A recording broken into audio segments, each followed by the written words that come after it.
Hello, everyone. Welcome to my channel, Drop the Tea. And as you come in, if you could please so kindly hit that thumbs up button, please and thank you. Now, guys, this is probably going to be my last time talking about uh, the bald-headed bitch in the corner. Okay? Where is he at? Why hasn't he popped up? Why hasn't he said something? Because usually when he come from the, something goes viral about him, about court or anything, he will pop up his head. Where is he at? Do you think he's trying to go back down and file a motion? Or have you think he has finally got the picture that he's going to leave Melody alone and going about his business? Do you think now that he's doing what's in the best interest of his kids now? Do you think he thinks that, okay, no, I cannot take care of them, that it would be best for them just to go ahead on and be with Melanie? Do y'all think he finally has got the picture and will go on about, and he has gone on about his business? Do you think he's tired of, going back and forth to court, and he's just, okay, he's put up the white flag? Do y'all think he has surrendered now? Let me know what y'all think in the chat, because this is unusual. This is going on maybe 2 weeks, 2.5 weeks. We haven't heard him, not a peep. So is this him surrendering, putting up the white flag and saying, okay, she don't want me no more. This is it. This is the end of the road. Okay. Let me just let her have what she wants, and that's it. Do y'all think this is him saying this is it for him? He's not going to fight anymore. He's not going to keep going back and forth. That this is it for him now. Have he surrendered? Is he throwing up the white flag? Is this the final chapter of him with this custody case? And he's just going to go head on and leave Melody alone? And is he finally, for once, going to think of his kids? Like, this is for the best interest of my kids, to be with their mother full time, because right now I'm not, I don't have myself together. Do y'all think, is this what he's thinking now? Now, hey, I don't like to give him too much of credit for anything, but this is quite unusual for him not to come out here and say anything about what happened in court, and God knows I don't want him to go down there and try to do nothing else, because we want our 4-piece nuggets to be with Melanie where they need to be. But this is very unusual for him. So do y'all think that he's throwing up, the white flag? Okay, I'm not gonna fight no more. Okay, and just try to go somewhere and try to get himself together. Because, like I said, this is unusual for him to not come out here and say anything. But we shall see how things go, because a narcissist will think they are, you can think that they doing one thing, that they have calmed down, they're not gonna keep pushing anything or whatever, then just like that they back on it. So let me know if y'all think he's done. Is this the end? Is this his final chapter? He's closing the book, that he knows that Melanie don't want him no more, and that he knows that the kids will be best with Melanie right now. That he's not dealing with a full deck and not thinking rationally right now, and he has nothing to offer. Let me know what y'all think in the chat. Let me know what y'all think. Because I was getting ready to just, I was done making my thumbnail, and then something just popped in my head. It's like, is this the final chapter for him? Has he threw up the white flag that he's just going to go on about his business and leave her alone for once? So that's why I decided to put him on there. Also, we're going to talk about Melody. I know we haven't seen her in a while, but she has been putting out little things on her Instagram. I know tomorrow will be Wind Down Wednesday. Let me know if you guys are going to be doing the Wind Down Wednesday. And guys, I know I'm a broken record about the Winter Wonderland. Just let me know if you guys are going or what have you. And if you guys are going to the meet and greet, also, if you guys still want to get shirts, underline it. Um, you guys can go over there to Tea Talk with Your Girl page and let her know. Just DM her, let her know you want a shirt. She do have hoodies. She has short sleeve and long sleeve shorts. Excuse me, shirts. So just let her know that she still have those available. And I am almost done with my logo and my shirts and things like that, and coffee mugs and things like that. So I'm going to have um, the shirts, the coffee mugs, and things like that. I think you're going to like my new logo I have and things like that. So I think you guys are going to like them. Clarissa Shield and Layla Ali. Oh my gosh, this is a broken record. This young lady, I don't know what's wrong with her. Now, I was trying to, um, I was, on her team, I liked it her rather, okay, as a boxer. But I did not like that she was messing around with the married man, with Papoose, okay? But as time has went on, she is a clout chaser.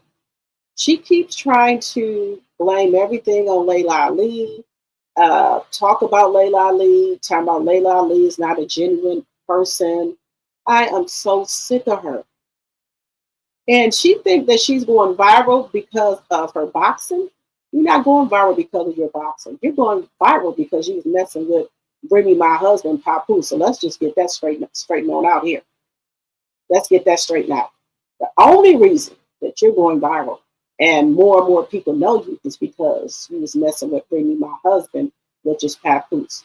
You're not going viral for the right reasons. You're going viral for messing with somebody's husband. So let's just be clear. Okay? Layla is a classy woman, okay? She don't have time for the shenanigans with you, but since you keep on pushing an issue, pushing a button, she just came out here and addressed it and left it alone.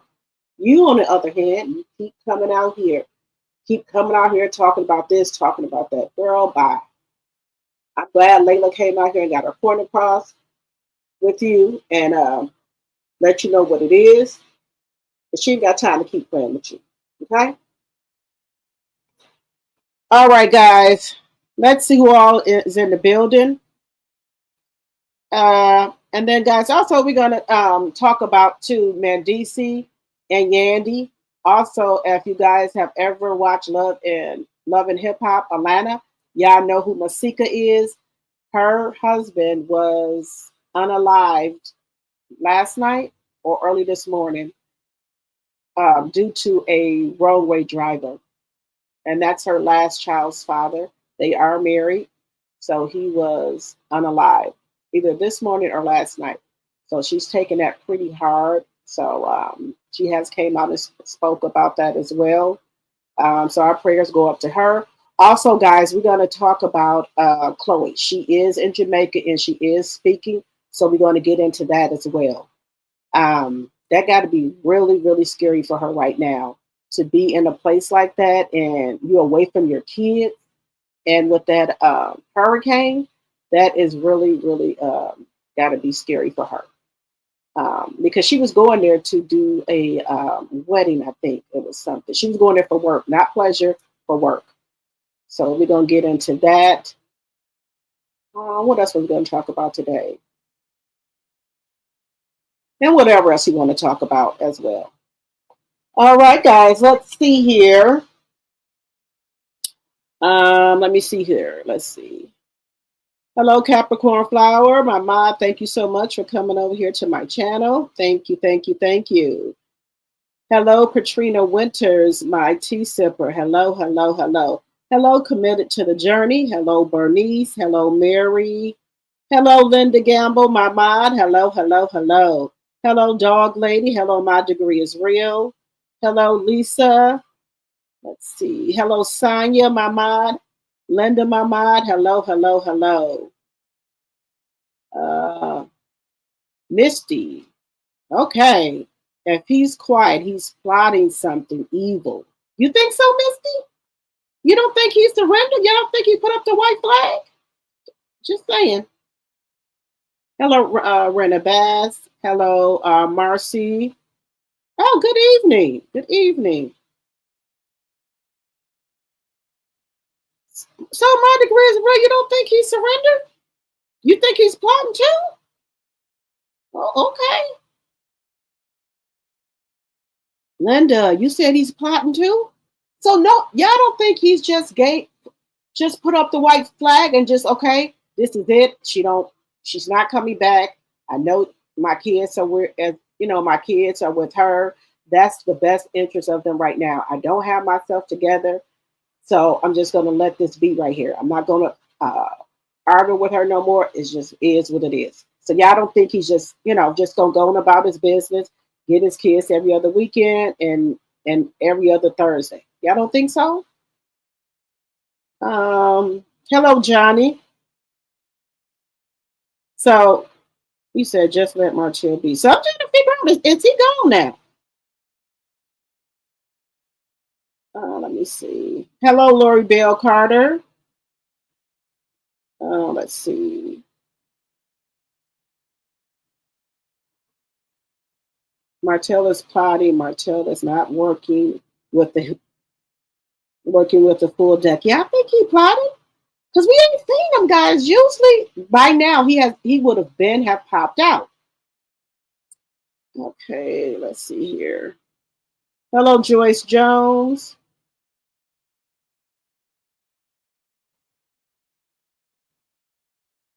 Let's see who else. Let me see. I'm making sure I ain't forget nobody. Oh, well, okay. Wait 1 second. Let me get my banners up here. Oh, there we go. Section 107 of the Copyright Act of 1976 is on the screen. Fair use, fair use, fair use. All right. All things said are alleged in my very own opinion. It's for entertainment purposes only. I do not own the rights to any music or any clips that you may see on my screen. Fair use, fair use, fair use. Right? You can support the channel by Cash App. That's on the screen if you would like. Also, super chat, super stickers.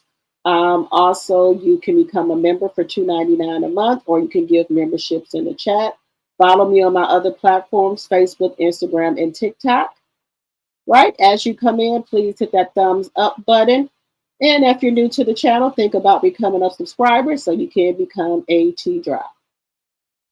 Okay, and then also make sure that you're sharing the video so we can continue to grow over here. All right, let's get into it. Let's get into it here. Let me see what y'all are saying. Okay. I guess we'll keep going with the bald headed bitch in the corner since we're on him. Let's see here. Where can I purchase the shirts for the meet and greet? T-Talk will have them. They're just not out just yet, but they will be out soon.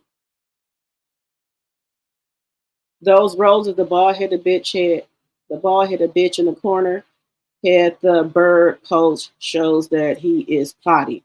Okay, I think he plotted. Baby, I look, now let me just be honest with y'all. After you have embarrassed yourself so many times, and sometimes people get tired of going to the court. They just put their hands up and put their hands up. Surrender the white flag, like, okay, this is what it is. I'm tired. I have no more money. I don't want to keep fighting in court. Okay. And then maybe he has found, something where he's just like, okay, I know I can't take care of all 4 of these kids. I know I don't have the means to. I know Melody is she's a good mother. She's going to take good care of them. And I know she's going to let me see them when I want to see them. Let me just let them be with their mom. So y'all don't think that's what it is? Or y'all think he's out here plotting? Y'all think the bald-headed bitch in the corner is out here plotting? What do you think he's going to do? Do y'all think that the mud is helping him plot something? Because he gave her those 60 roses for a reason. I don't think he gave her the 60 roses because of the shit that happened on the reunion. And that maybe he can't get it edited out. Maybe CK them not going to edit out whatever they said. So maybe that's why he gave her the 60 roses.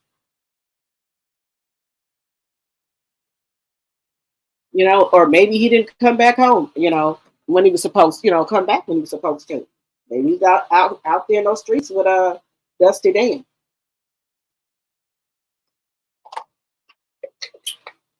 Just saying, maybe he was out there in the streets. And baby, I forgot to put her on the thumbnail, but we can. She is out here, honey. Here we go. Everything that the head millimeter do, which is Melody Shari, why does Destiny try to go do it? Oh, she giving away tickets too. She giving away tickets to her event. She giving away. She look at the head millimeter and the meters, and then she get her ideas from us, and then go put them on her page. Oh, she's giving out 2 tickets to her DV event, the luncheon. Girl, bye. I told you they be over here on these pages, y'all, in these bushes. They be over here. They be over here in these bushes. Because Melanie gave away tickets for her Winter Wonderland. T-Talk with your girl, my sis, gave away a ticket. So now, what's the likeness of Destiny giving away 2 tickets? I told y'all they'd be over here in these damn bushes. They'd be over here in these bushes. Honey, I'm just trying to figure out where Destiny, because honey, baby, Destiny don't want to give away shit. But she copying off the blueprint. That's what they be doing. They be over here in these bushes. And Destiny knows she can't afford to give away no fucking tickets. But I digress. Just saying. Let's see here. Yeah, so T-Talk will have where you can get the tickets at. Hey, Spectations, my tea sipper. Okay, my degree is real, so I hope LAILA doesn't respond to Clarissa. Y'all, she's a clout chaser. Hello, Babs. He is lurking, trying to figure out who Melanie is with. Really? Y'all think so? Yeah, I thought he, was like, okay. I thought he had got some sense. You're sick of Clarissa Shields too, baby. I am sick of her. I do try to support Black women, and I do try to support Black women. I do. I'm a girl's girl. I'm really trying to support her.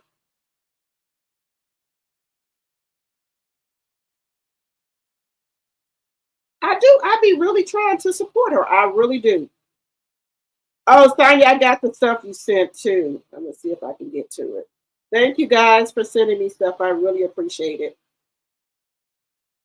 Guys, I'm thinking that he is just, throwing up the white flag.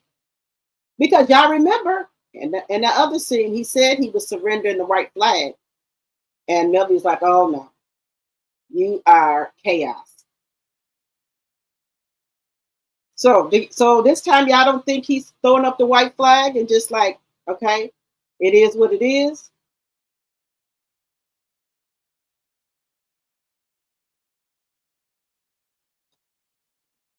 Let me see here. I never knew Clarissa before Pap. That's right. That's why I say she thinks that she's going viral and everything because of her boxing. You're not going viral because of your boxing. You're going viral because you are messing around with Remy Ma's husband, which is Papoose. So let's just get that straightened out here.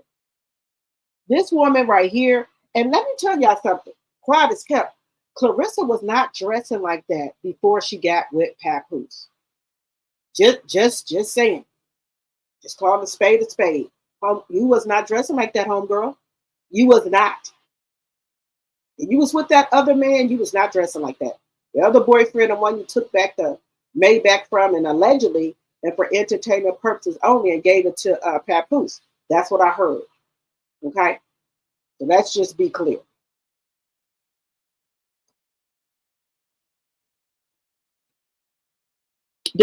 People were dressing up like her and Papoose for Halloween. I think it was Niecy Nash and her uh, her wife, they dressed up as Clarissa and Papoose. Girl, ugh. Look, I'm trying with Clarissa. I'm not trying to tear another black woman down, but guys, she just does so much. Girl, sit down. You need to be worried about if Pap has got that damn divorce. That's what you need to be worried about. Hello, Kenneth.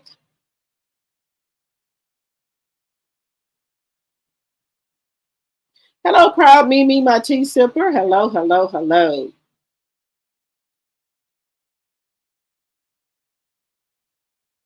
Yeah, we're going to get into that in a minute. Hello, Helen. You said, let him stay inside. I'm praying, but I just wonder, guys, like, why is he ain't said nothing. Unfortunately, he hasn't humbled himself yet.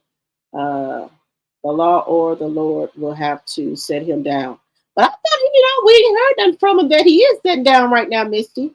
Martell is plotting along with, wait a minute, the bald headed bitch is plotting along with Dusty only in a few scenes. Okay. Yeah, I think he plotting. He probably trying to figure out his next move to mess with Mel. Okay. Hey, April Nicole. Yes, there we go. Yes. You said, wait a minute, where did that go? Where did that just go?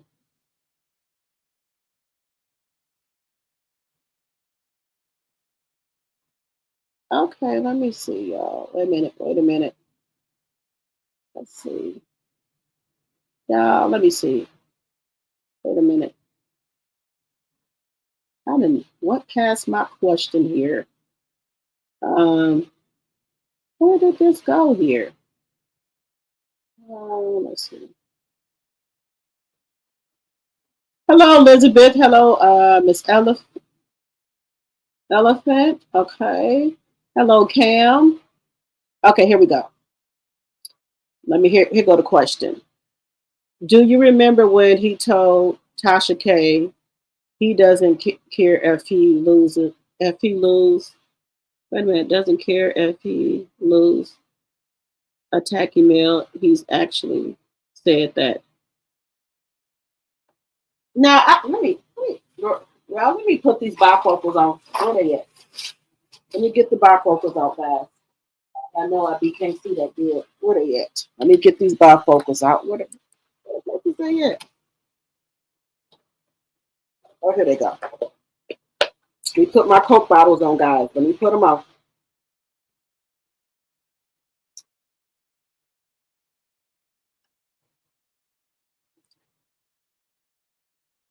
Okay, do you remember when he told Tasha K he didn't care if he lose attacking male?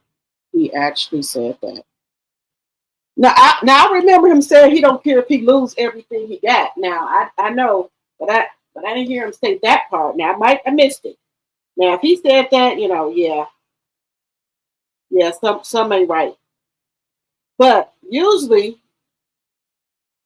he does come out and say something. But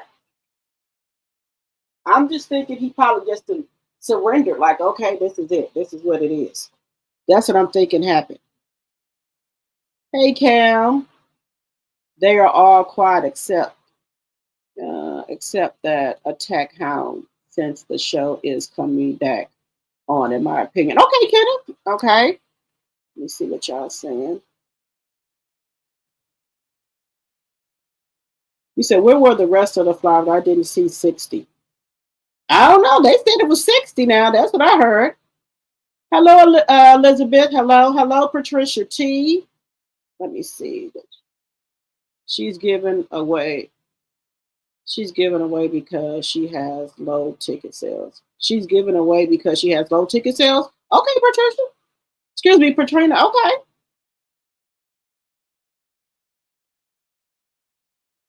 He said, let's see. Hey, y'all. Mel is more likely to follow that court order. I highly doubt if she lets him see them when he wants to see them. Okay. Might as well give them away because nobody buying those tickets. Okay. Is she still doing her Mental Monday podcast talking about mail? Nope. I think her and that lady got into it. Let's see here. She's giving out tickets because she's not selling any to the fake DV mess. I can see that too. But I thought, every time that the millimeter and the meters do something, she do it. I told you they'd be up there in the bushes. That's because no one is buying Destiny's tickets. Okay. Destiny tickets aren't selling. Nobody's falling for Lot Lizard. Okay. Scam. Okay. Hotel can't even feed his kids, and if the judge get this info, he won't be able to see the kids at all. Okay. Um, You said, what has the bald headed bitch in the corner did now? No, what I was saying, guys, is that we haven't heard from them. I thought that was really odd that we haven't heard from him. So I'm just thinking maybe he just surrendered and just said, okay, it is what it is. I know my kids will be just good with mail, and I'll just see them every other weekend like I'm supposed to, and every Thursday. So do y'all think he's just going to take that and just keep it, you know, let's just keep it like this until I get myself together? When Mel reveals who she is dating, he will take her back to. You think so? He gonna take her back to court? Oh, so if she come out with who she dating, you think he's gonna take her back to court? Okay. Desi can't sell her way out of a storage unit. Tickets. Well, she has come out here, honey. She trying to promote that. The bald headed bitch in the corner will never throw up the white flag. He is consumed with jealousy. Okay. Clarissa C. LAILA has favor and looks in boxing. Yes, I think she jealous of her. Hello, Kyra. Baby. Hello. Hello, everyone. I had to come out of these bushes. He's still being funny, trying to hurt Mel. He knows roses are her favorite, just petty, and she falls for it. Yes, there we go. Welcome. Thank you for coming out the bushes. As you guys come in, please hit that thumbs up button. The bald headed bitch in the corner don't want them kids full time. That trash coast the mutt is happy he doesn't have them. Y'all, I think so too. I think that this is what she wanted.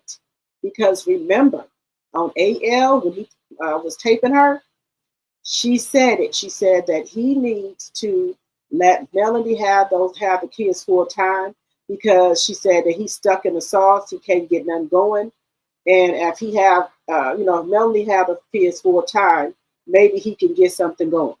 He said because Melanie got a team and got help with the kids, and he don't have any help. She said because she's not getting up out of her bed, coming over there cooking breakfast and doing all the things. She said that's why she said that Mel needs to have the kids full time. She said it. So, baby, I think she is happy,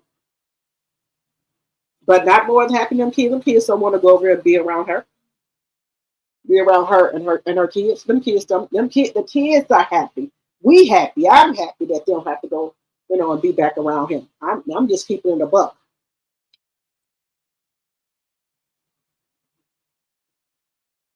Hello, Kathy. Good night.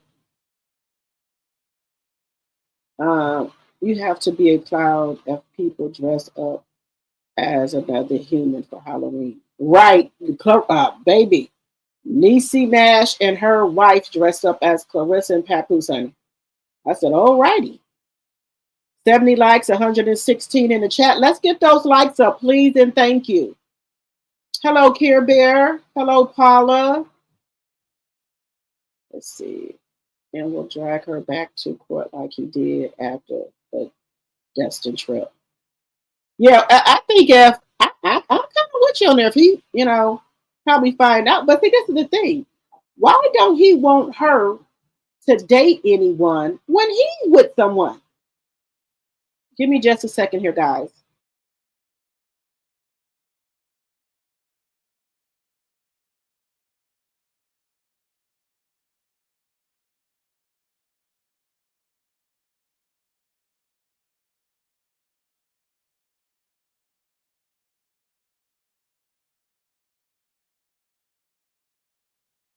Guys, I'm back. That got to be awfully weird that he has the mutt. He out here dating her. What is he calling her? His fiance. That's what he said. His fiance. Okay. And but I'm calling her the mutt. But he has moved up the title. He gave her fiance, but I call her the mutt. Y'all know that. If he out here with somebody, right? What is the problem with Mel having somebody? That's the part I don't understand. Just saying. He said that's what he meant. He's willing to lose everything. Okay.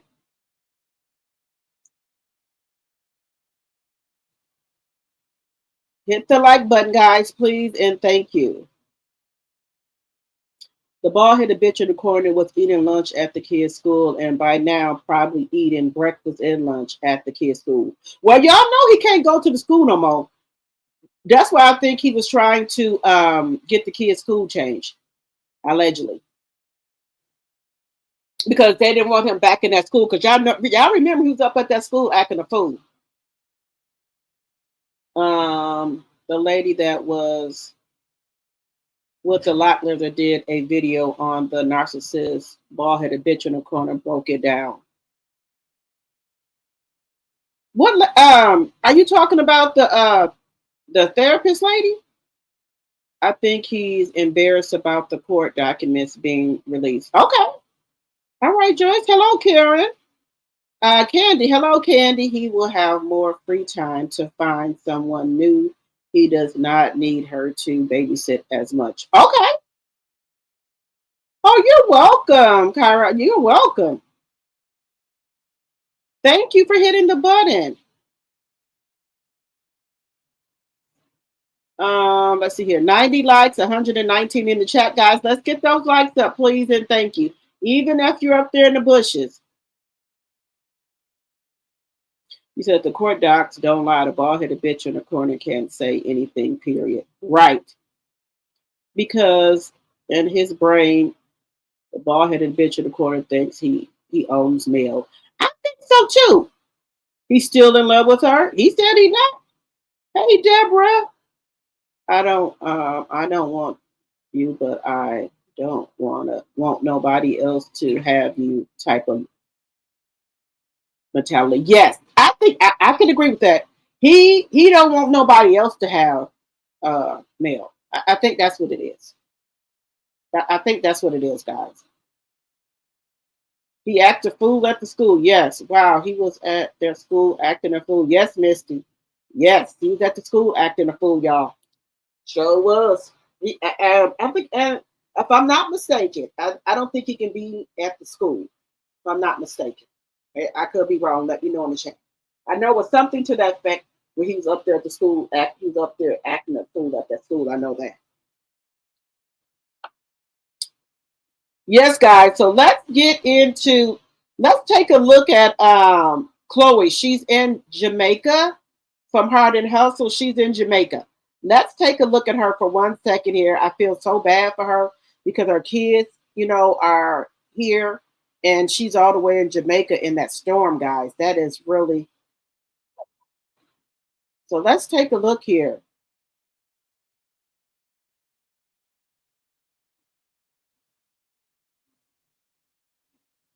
Oh, she's with he's with her. Our boyfriend is with her, guys. So that's a blessing. Her boyfriend is with her. Her boyfriend is with her. Her boyfriend is with her, guys. So there he goes. American couple describes being stranded in Jamaica ahead of Hurricane Melissa landfall. Let's see.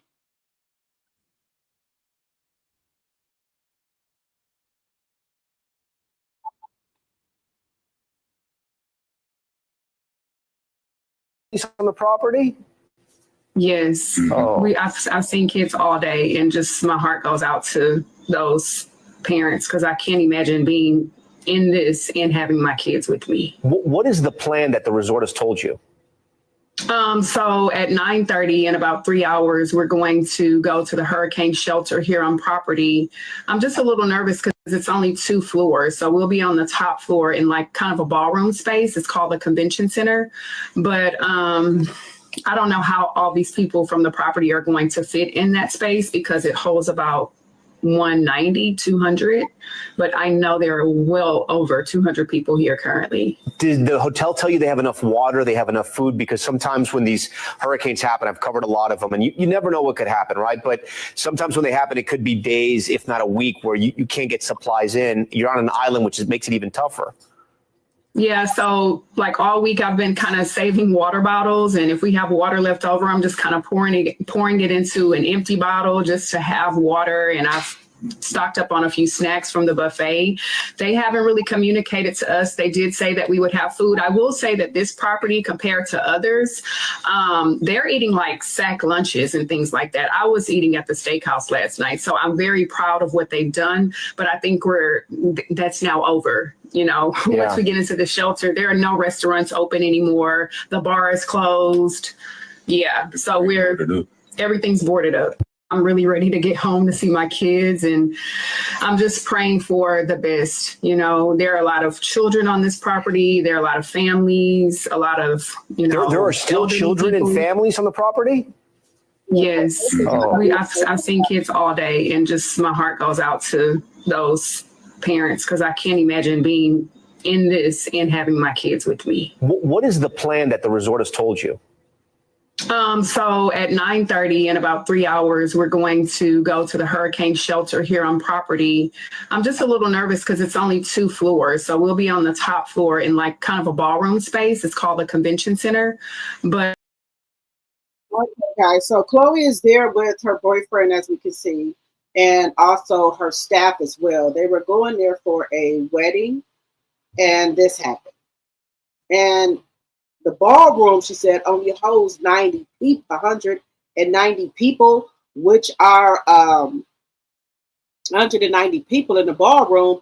And she said there's well over 190 people. There's well over that. So I'm just, my prayers go out to her and, her staff and her boyfriend that's there. That's got to be a mess. That's got to be a mess, for her and the staff. So, I'm just like, oh, I'm a little. So I'm just a little. What are y'all thinking? What do y'all think, guys? Oh, let me see who in here. Let's see. Hello, Aries. Yeah, lady, be grateful for any food. Period. Yes. Hey, Raymel, my tea sipper. Hey, Aries, my tea sipper. Let me see who else is in here. Hello, Sheila. I ain't seen you in a while. Hello. Guys, I don't know. This got to be really, really tough. Not running.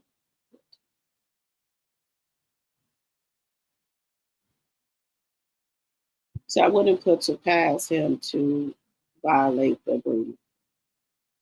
I don't know. I think he's gonna be. We got 100 likes, 148 in the chat. Thank you. The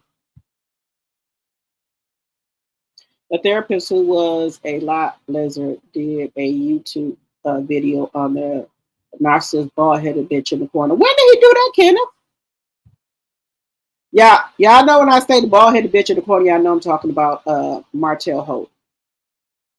Good evening. The bald-headed bitch in the corner hasn't gotten the picture. He plotting his next move to me. And what about him doing the mental evaluation counseling? Okay. Hasn't did it, Sheila. Has not done it. Yeah, I don't think he's going to do it.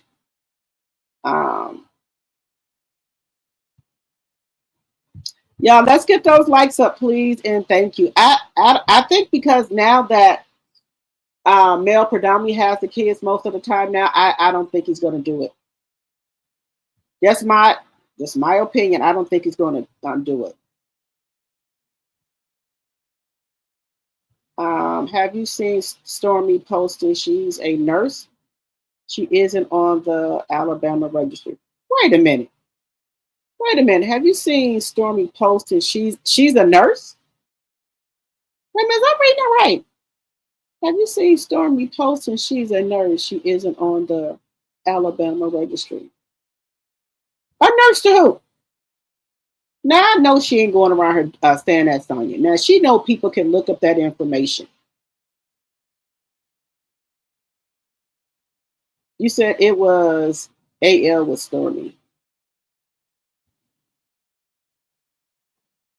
What? Can't wait for Winter Wonderland. All right, Sheila.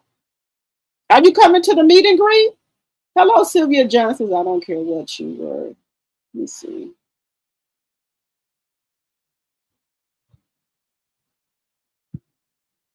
I don't care what you were there. I'm afraid that she get home safe. Safe girl stay. Okay, you want her to get home safely? Okay. Wait a minute.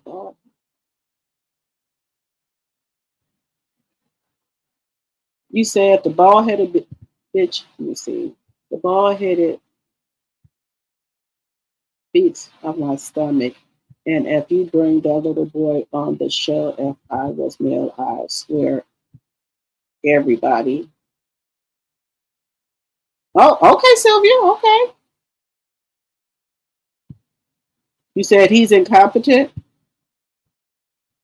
You said it's AI. She's not a nurse. Okay, it's AI. Okay. I'm going to try and find that video and share it with you.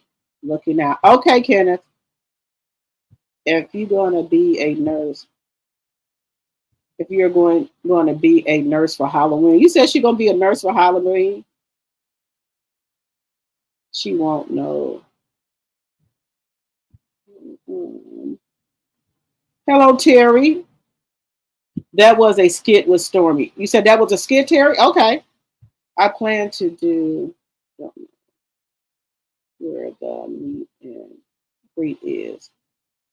Oh, I'm gonna be doing a thing, and I'll let you know.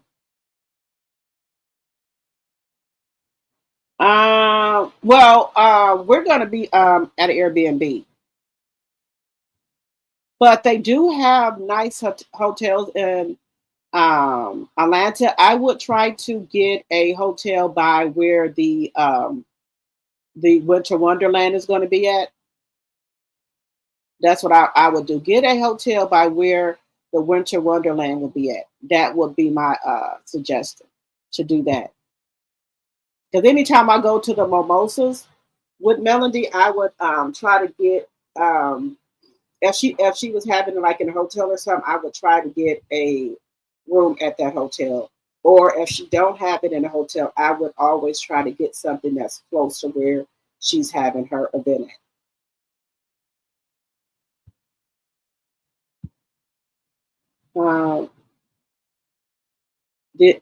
That is one of those fake AL channels hosting Stormy as a nurse. Okay.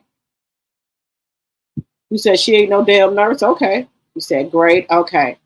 I love you. I love your show. I listen to you in the morning. I'm from New York. Okay, thank you.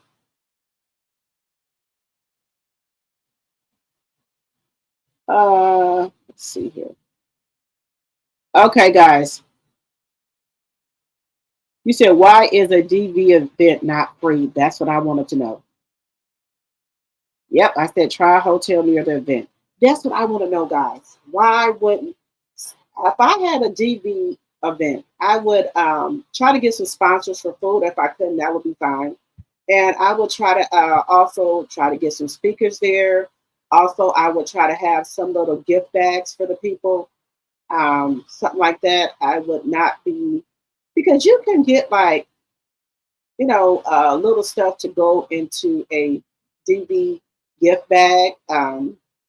Just my thing. You can get like, see if somebody would, like the people who do Maze, see if they would sponsor your event to give you a couple things of Maze, or you can get some, little stuff. Y'all know what I mean, to put in there. Just, little things you could get to put in there instead of telling somebody to pay $135 for a box, because you still haven't explained what's going in the box for $135. What would go in the DV box for $135? She still haven't explained that yet. Box cutters, things like that.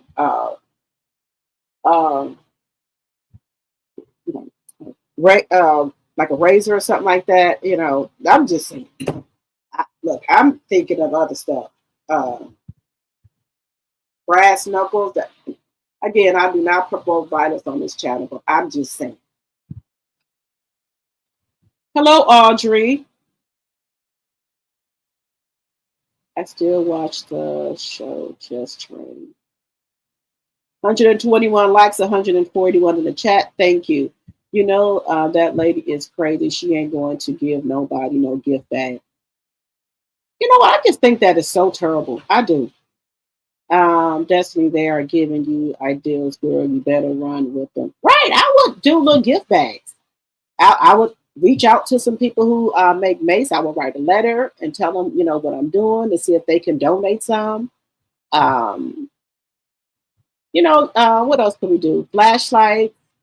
You can go to the dollar store and get some little flashlight and some batteries. Just stuff like that. Just maybe you can, just think of stuff that you can put in a gift bag, instead of trying to charge $135 for a DV box. And what you still haven't explained what is going to be in the the DV box for $135. Then if you sponsor a table, what are you sponsoring? Are you going to have speakers there? Motivational speakers? What are you going to have? Just saying. Just saying, y'all. Hey, Deborah, my tea sipper. Hello, hello, hello. Hello, public. Frenemy number one. You said the bald-headed bitch in the corner is planning to skip his weekend so that the court will only allow daytime. Wait a minute. Daytime weekend visits. I can see that. I can see that. The jailhouse special, bologna sandwiches, chips, cookies, and a juice and a plastic fork. Hello, Sandra. Let's see. Hello, Linnell. Destiny probably can't get sponsors because she has never did no events until now, and her reputation is not the best for her. And I can see that too, because she was doing other stuff she wasn't doing right.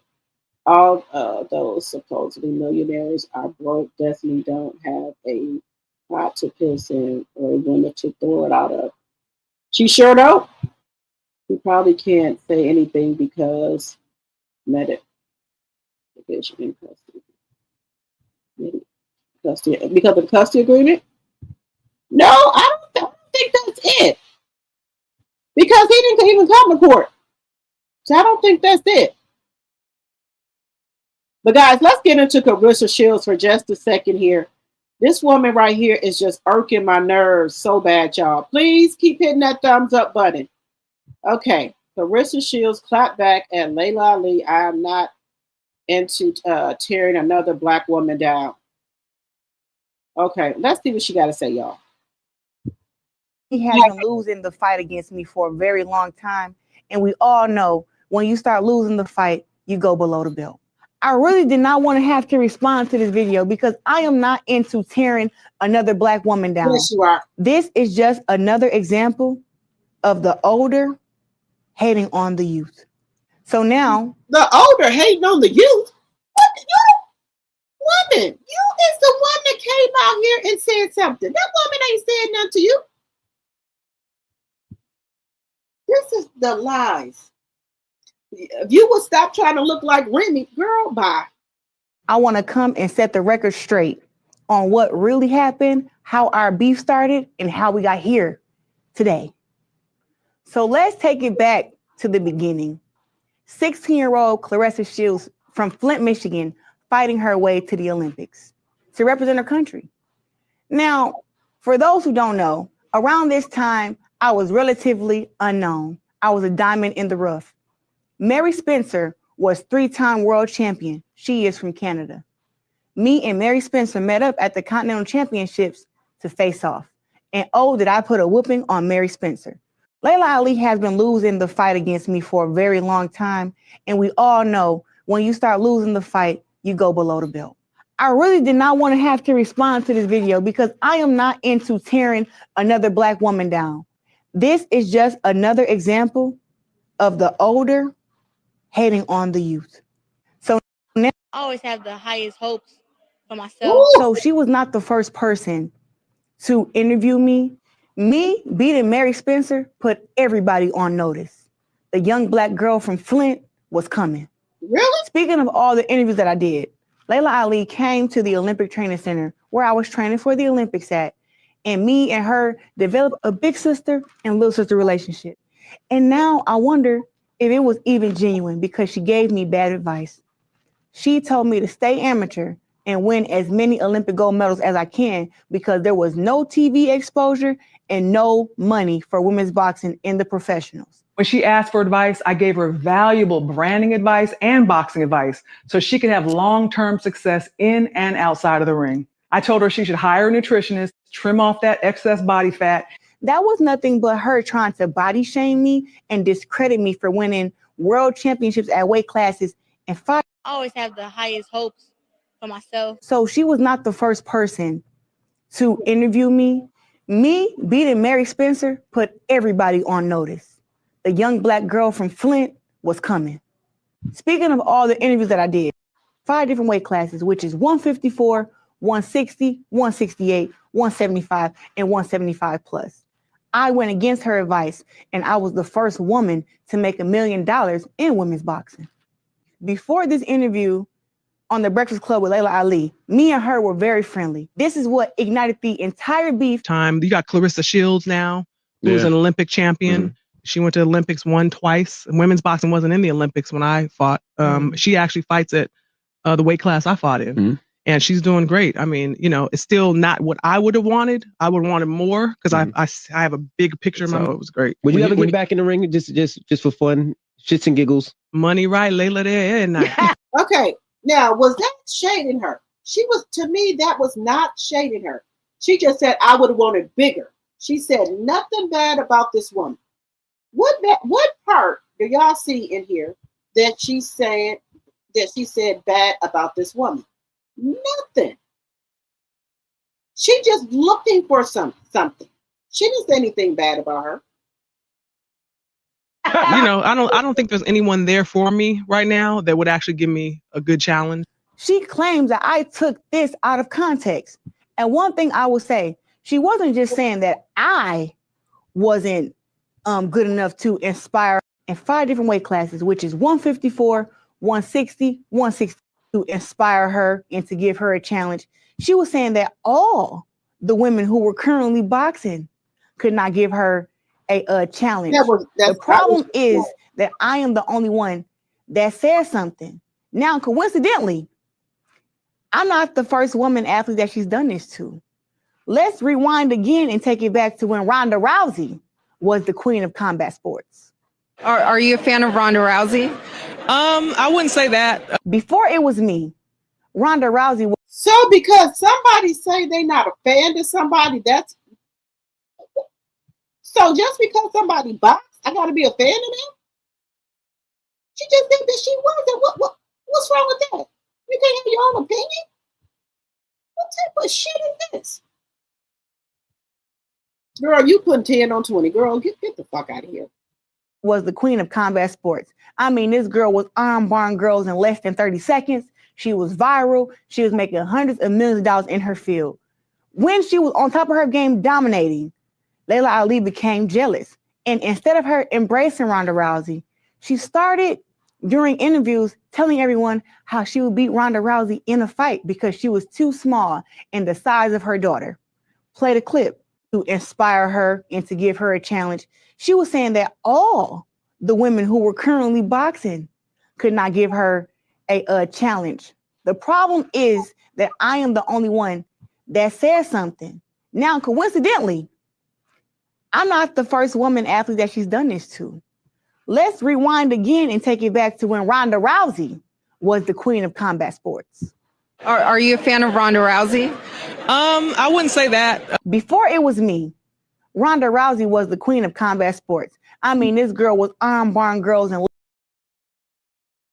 She's trying to get people. She's trying to get people to get on her side. They didn't say nothing because they knew it wasn't nothing to say. You trying to get people on your side. Y'all, this girl is putting 10 on 20. I cannot. Why is she bringing other people in her situation? That's what I'm saying. Hello, DG. Let's see here.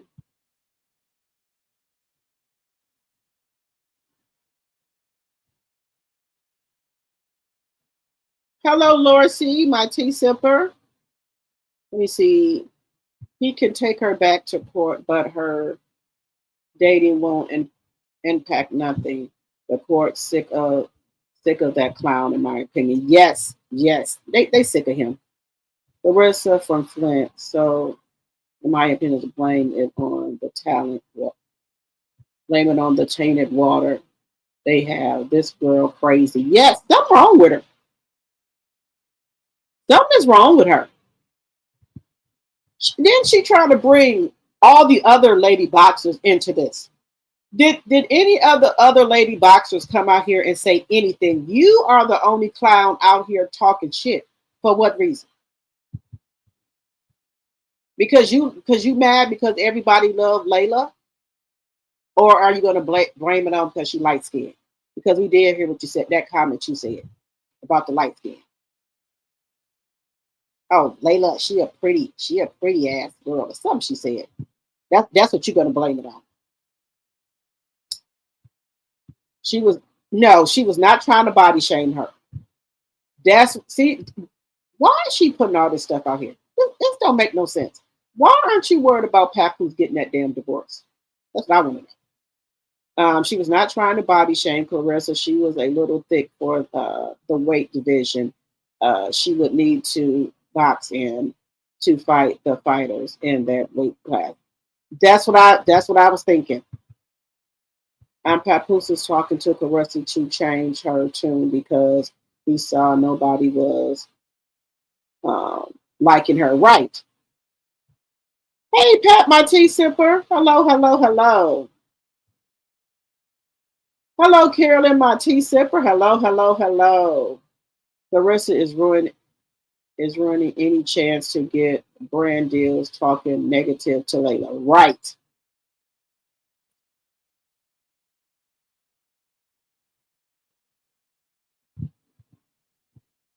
The youth and hating on the older people. Girl, what? The only attention Clarissa gets is when she talks about LAILA. You right about that, Mimi. That's it.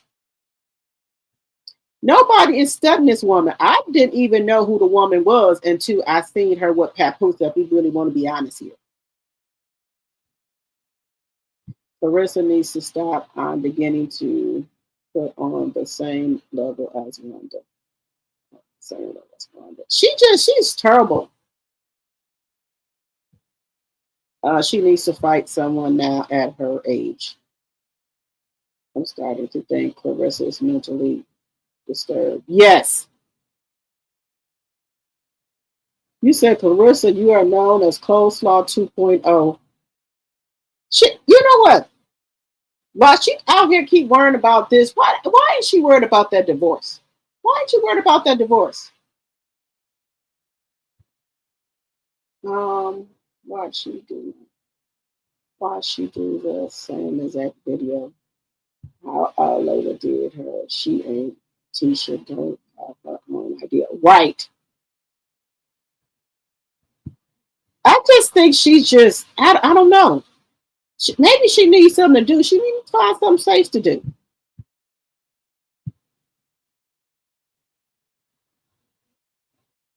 You said, wait a minute, you said Mel is showing her kids now? Oh, she is? Okay.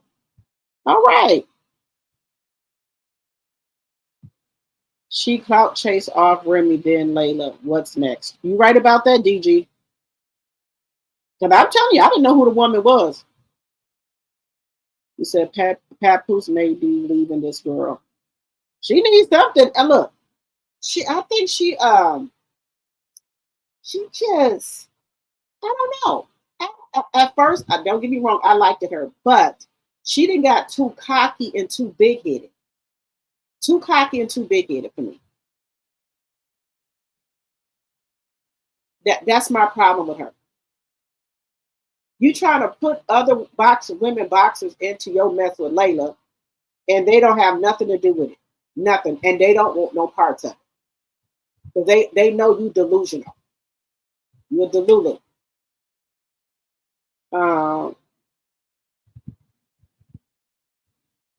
You said Lock Lizard therapist's name is, she did a video on them, still searching for the therapist video. Now I know her name, just listening to live right now. Okay, no problem. Hey, Miss Dee.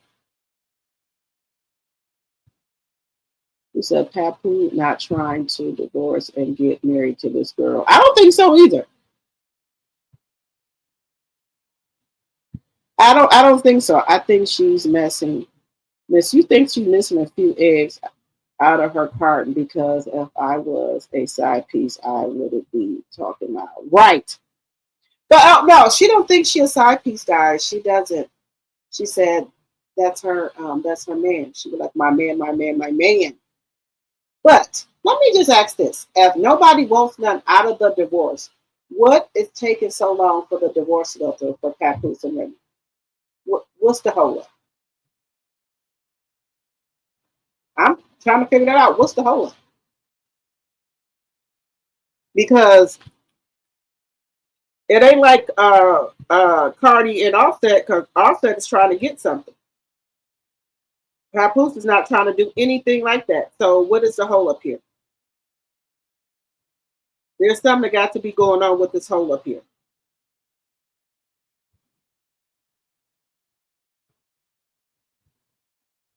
So is it that Papoose is not signing the papers, or is it Remy? It got to be one or the other. Somebody ain't signing something. Somebody ain't signing something.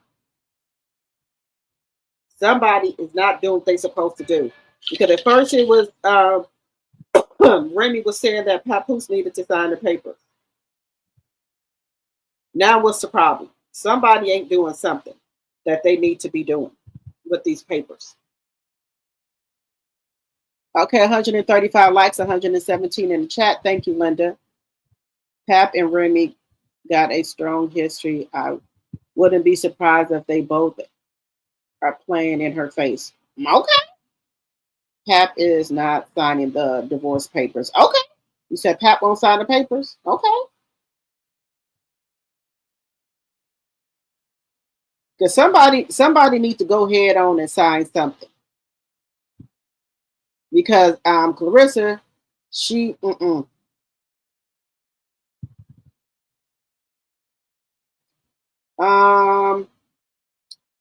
let's get into this right here for a second. I believe if Remy, let me see.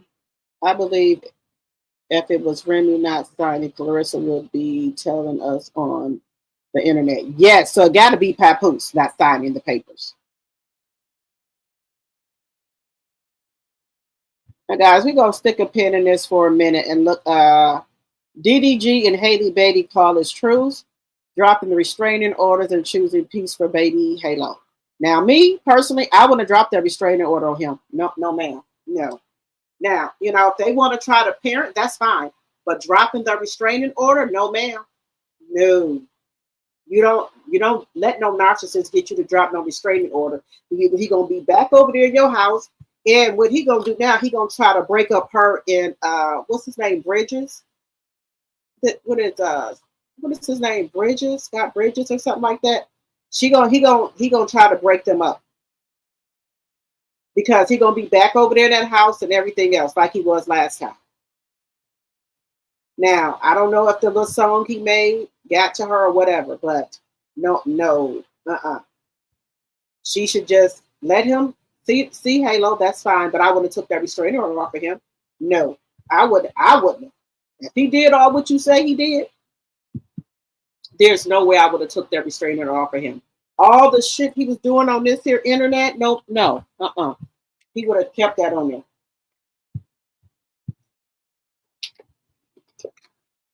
And now, allegedly, and for entertainment purposes only, DDG is being sued for $7 million.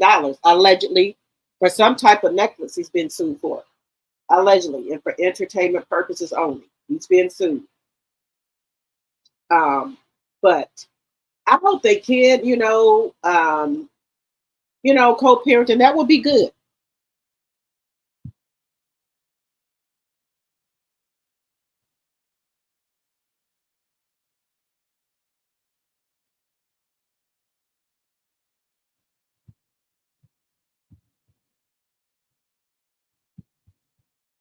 So what they're saying, according to the new court docs obtained by TMZ, the two reached a stipulation that was signed off by Judge, laying out a temporary custody plan for their 1-year-old son. The agreement wipes the slate clean for now on their DVRO request.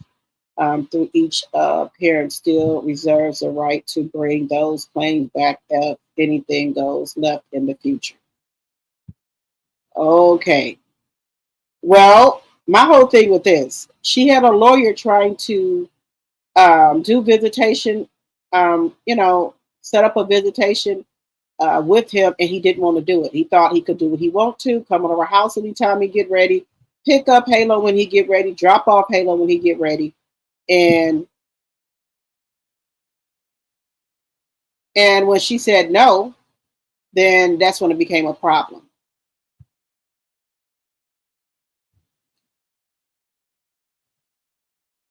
So let's see here. Let's see. The two reached stipulation that was signed off by a judge, laying out a temporary custody plan for the 1-year-old son. The agreement wipes the slate clean for now.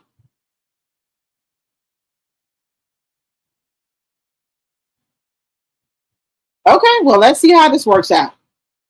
Let's see how long he does this.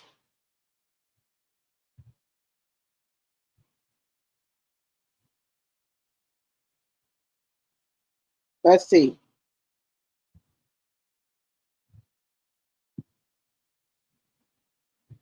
Okay, she's currently #1 on the R&B charts with her debut album and has a new movie coming out.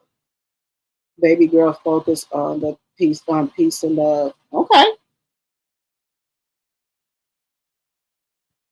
Well, do y'all think DDG is going to hold up his bargain? I didn't hear anything about any type of child support.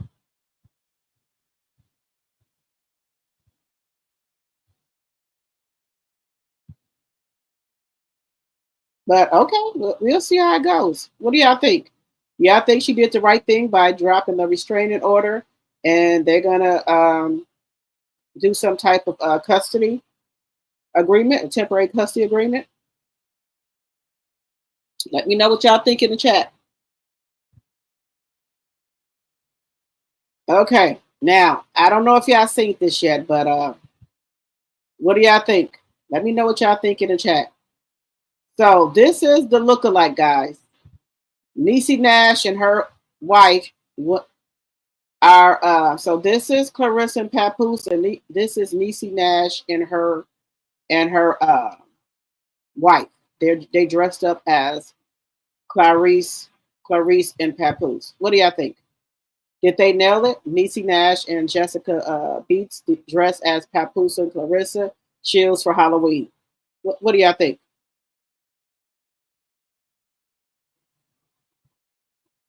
Well, I think Niecy Nash looked better.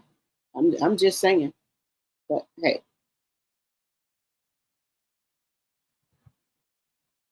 What do y'all think?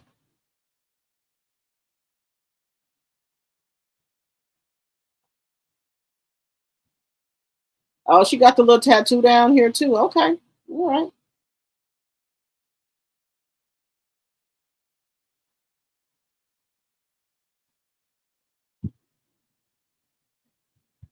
All right.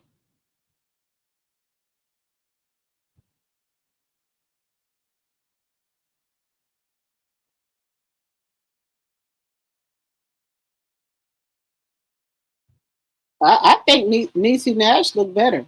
I think her and her wife look better. What do y'all think?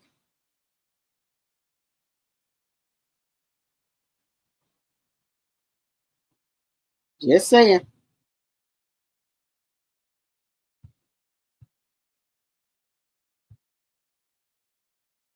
I think Niecy Nash look better to me. Let me know what y'all think. I just think Niecy Nash look better. No homo, but I do.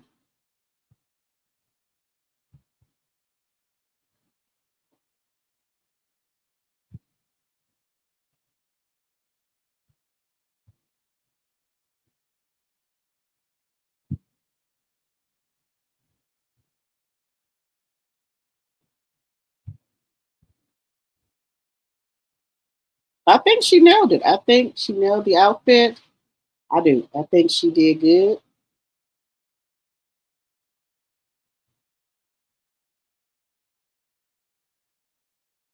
What do y'all think? Let me know what y'all think.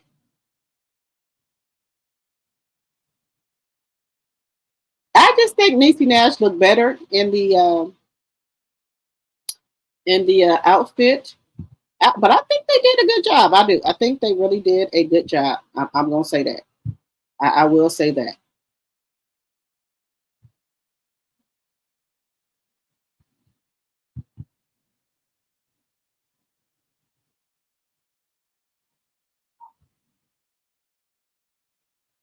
Let me know what y'all think.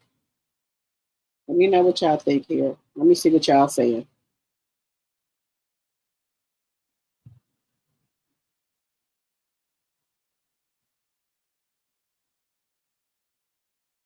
Okay, you said Haley got Philippa Cussy, plus neither party can post the baby to social media. His family can't post the baby and can't disparage her. Disparage her either. He initially gets 2 Saturdays and every Wednesday with it. Okay. Hello, somebody's mama. Hello. After 60 days, he can get. Okay, so after 60 days, he can get overnight visits, and they agreed to upcoming holiday schedule as well. Well, I want to see if they said anything in there about some child support.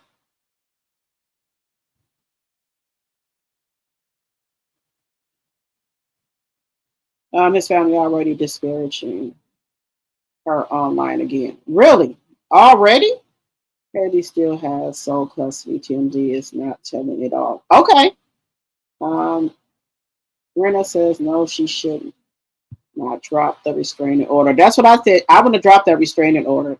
He is getting less time to see Halo now every Wednesday and every other weekend. Okay.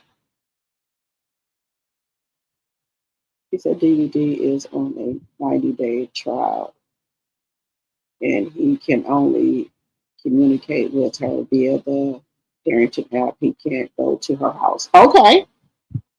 Yes, narcissists don't stop narcissists. Yep. DDG is going to be just like the bald headed bitch in the corner as going to like the bald headed bitch in the corner is going to do something to mess up the court order. I think so too. He gonna do something. He is another bald headed bitch in the corner. He is out to destroy her career and ruin her life. Yep. 143 likes, 136 in the chat. Thank you. DDG will mess up and not follow the rules. He sure won't. That's why I want to took that restraining order off of him.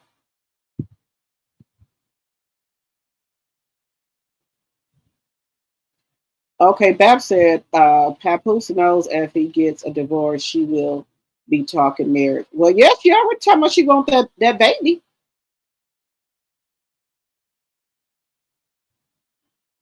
It's being said Remy is not signing. Remy ain't signing? Oh, okay. I believe if it was Remy not signing, Clarissa would be telling us on the internet. Okay. Well, somebody ain't signing something. Somebody ain't signing something. Let's see. No, I don't think Demon Time, bald headed bitch in the corner, is giving up. As soon as he's plotting again, the bitch of a bird is going to chirp BS again. Let's see. Him being a streamer, he was using his platform to attack her and using the baby for clicks and views. Yes. Yep. Child support probably will be held at a different time. Okay. His family's going to cost him his son. They think this is cute, but it ain't. Yep, that's what I think, y'all. His family member, well, they all stream, so. And then when he has Halo on there, you know, a lot of people tune in. But I'm not now. Haley, she will have Halo on there sometime, but she's not doing it for no clicks and views and streaming and stuff. She probably have him on there for a minute and keep it moving. But him, y'all know he streamed every day, all day long. Every day, all day long. Allegedly, he only visits a child twice in the past 6 months. Haley Star is back on the rise, and he is trying to attach himself to her. Yes, that's what I think. Yep, he tried to attach himself to her. But I think what is her boyfriend name? Scott Bridgewater, or something like that. I think she's happy with him. I don't think she wants DDG back. I don't think so. I think he wants her back. That she wants him back. Hopefully. Now I'm just saying, I don't think she did. But hey. Guys, I did find this very interesting with y'all know New York from Flavor of Love. They asked her the question, was she really truly in love with Flavor Flav, did she really like him? And yeah, we know New York name is Tiffany. So I've always wondered about that. Was she really in love with Flavor Flav? Did she really like him? Or was it all for her just to be on that show? So they asked her the question, and this is what she said. I want to do any of those girls like him. I'm just saying. Here we go. That. Did you really want him though, or was that acting? At the time, I was single, Jason, and had I not been single, I would not have been able to do the show. Okay. So no, I wasn't faking. I was just a single young lady from upstate New York, and I did want to meet somebody and fall in love. And when you saw that it was going to be Flavor, did you say, okay? I was still all in. You were open. As long as a man knows how to make my head feel good, my eyes can stay closed. I'm not one of those that need you to like measure up and just be gorgeous from head to toe. You know, he's got the gift of gab. 12-inch penis. Ooh, what? Can I do this? Yes. You know I'm engaged now. Oh, that. Did you really want him though, or was that acting? At the time, I was single, Jason, and had I not been single, I would not have been able to do the show. Okay. So no, I wasn't faking. I was just a single young lady from upstate New York, and I did want to meet somebody and fall in love. And when you saw that it was going to be Flavor, did you say, okay? I was still all in. You were open. As long as a man knows how to make my head feel good, my eyes can stay closed. She said, wait a minute.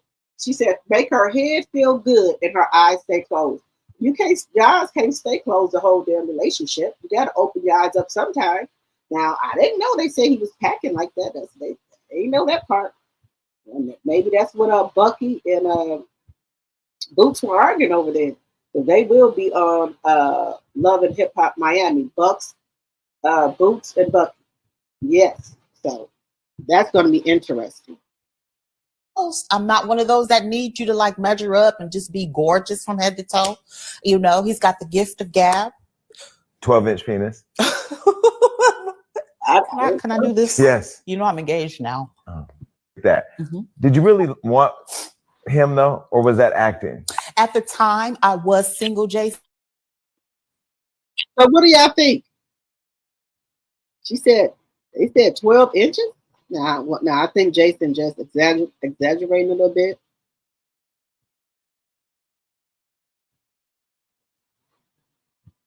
I think oh,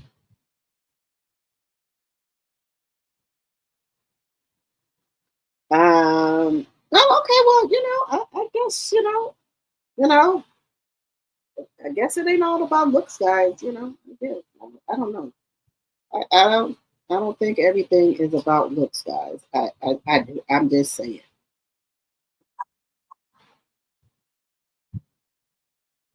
I I don't know, guys. What do y'all think?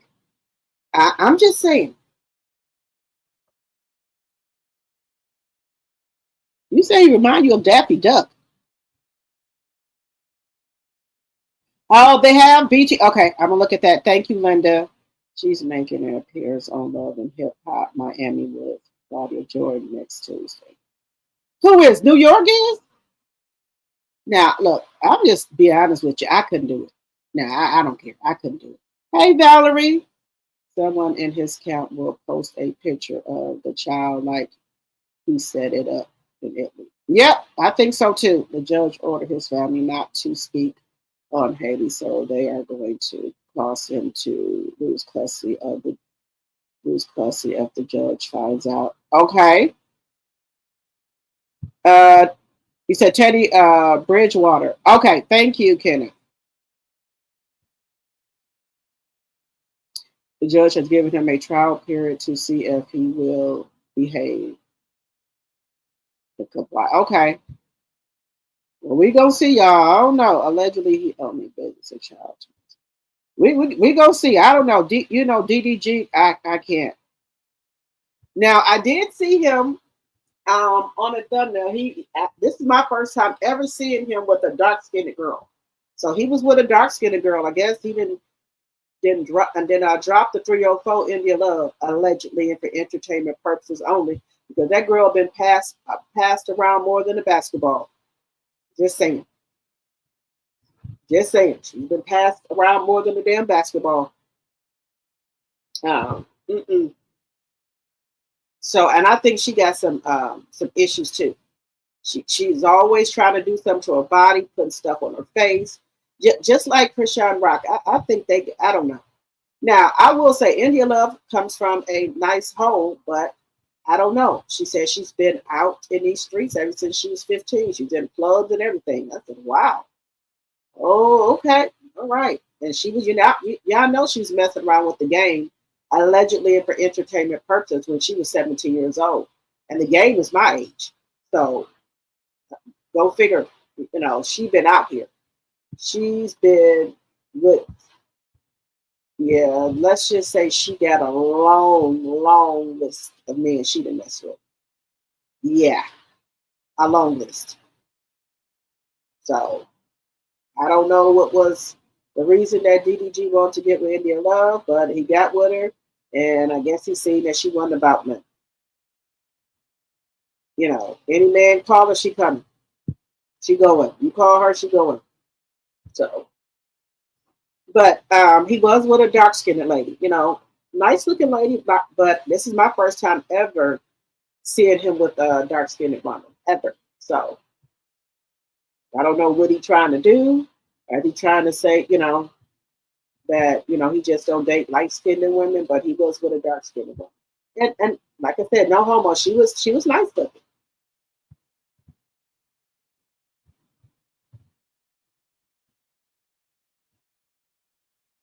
You said some of the ladies on the show said Flavor Flav was really nice to them. Plus, he had a little money, so they overlooked the way people look. I can't do it. You got to wake up at night to that. Hello, Love and Life. It wasn't 6-year-olds. It was 36-year-olds. He can't afford 60-year-olds, and he probably got the ones he got with her money. I think so. You said his package has been a long time rumor. Okay, Candy, I didn't know Flavor was. was packing like that. Okay. Oh, okay. All right. Oh, okay.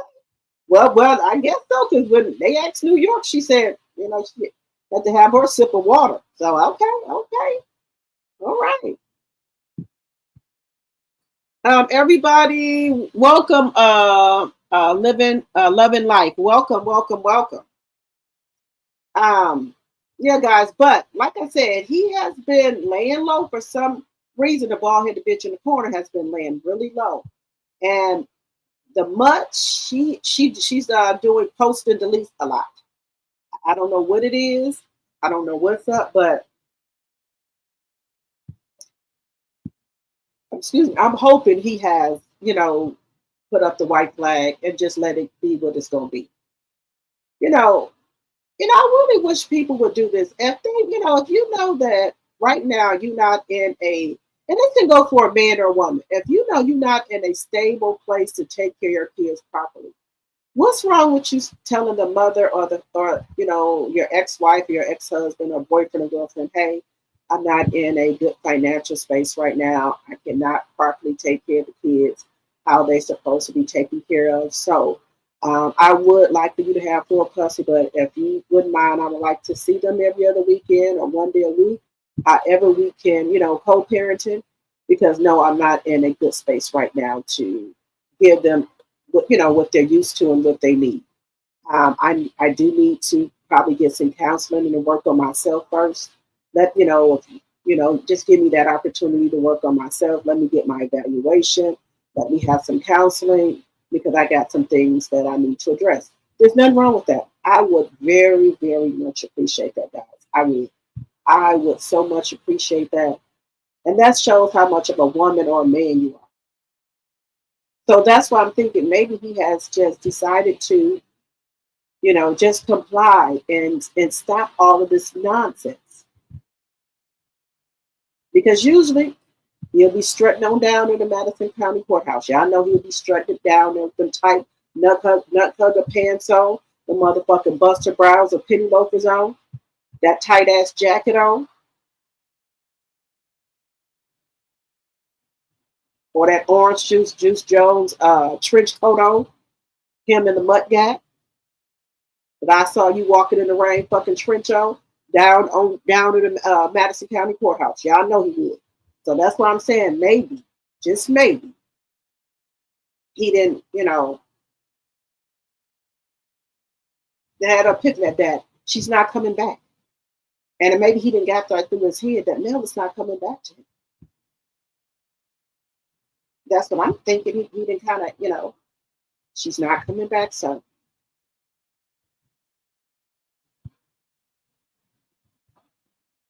That's what I'm trying to,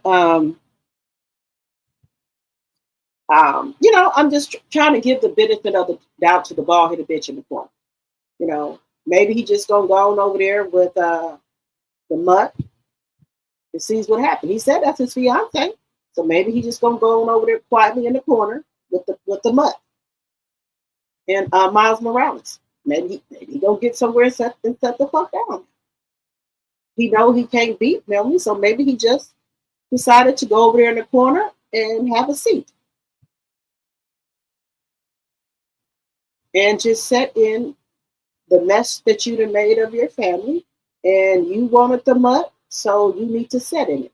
You and her need to go live happy ever after. That's what you wanted. Just go on and do that. Maybe he's decided to do that. He's calling her his fiance now, so maybe he has decided to do that. Because this is one thing, guys. If you want to be somewhere, you're gonna be somewhere. If you're gonna fight for your kids, you're gonna fight for them.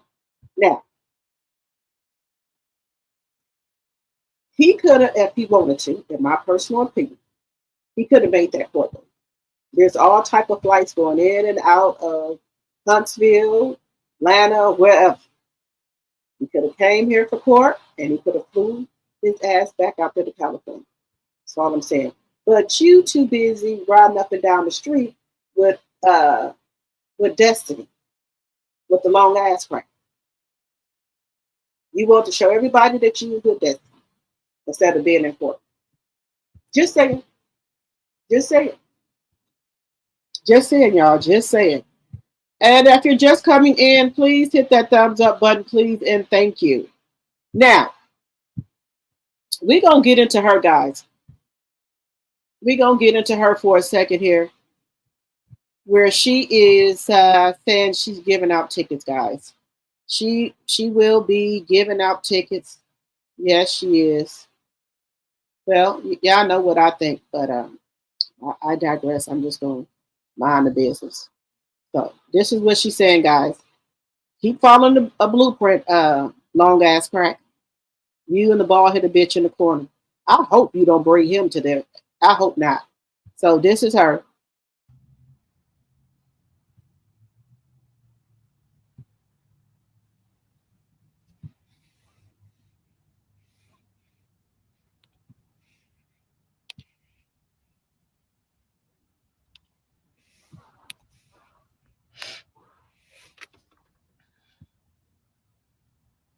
I see y'all got on here quick. It's 17 of y'all in here. Let's see. Y'all come on in the room.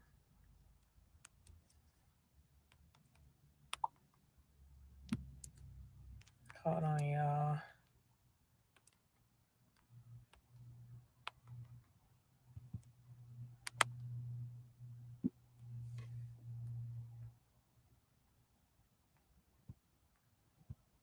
There we go. Hey. I see y'all in the room. I wanted to hop on live real quick. My day has been really crazy busy, and I got like a few minutes to just hop on. For the people that have been following me and watching what I've been posting about, which is the Beyond Survival Luncheon for Destiny's Law Foundation, which is my nonprofit in support of domestic violence survivors and domestic violence people that are experiencing domestic violence at this time. And I know it's such a topic that a lot of people want to run away from, or if they think they support, or if they step in the room, people think that they're a survivor.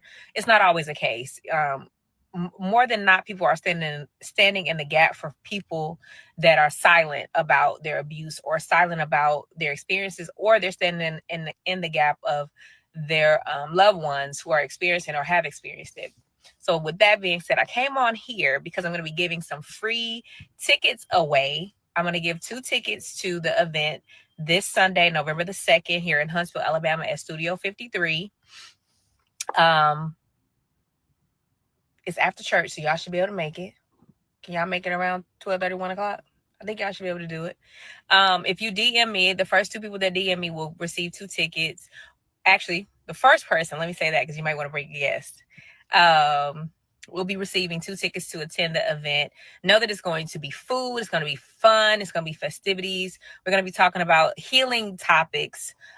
People are going to speak on their journey, myself included, and where we are now as we are on the other side of survival, so we can give hope to people that are experiencing it and understanding to people that just really don't understand it, and also just inspire those and let people know that they're not alone. I see a lot of people have jumped in this.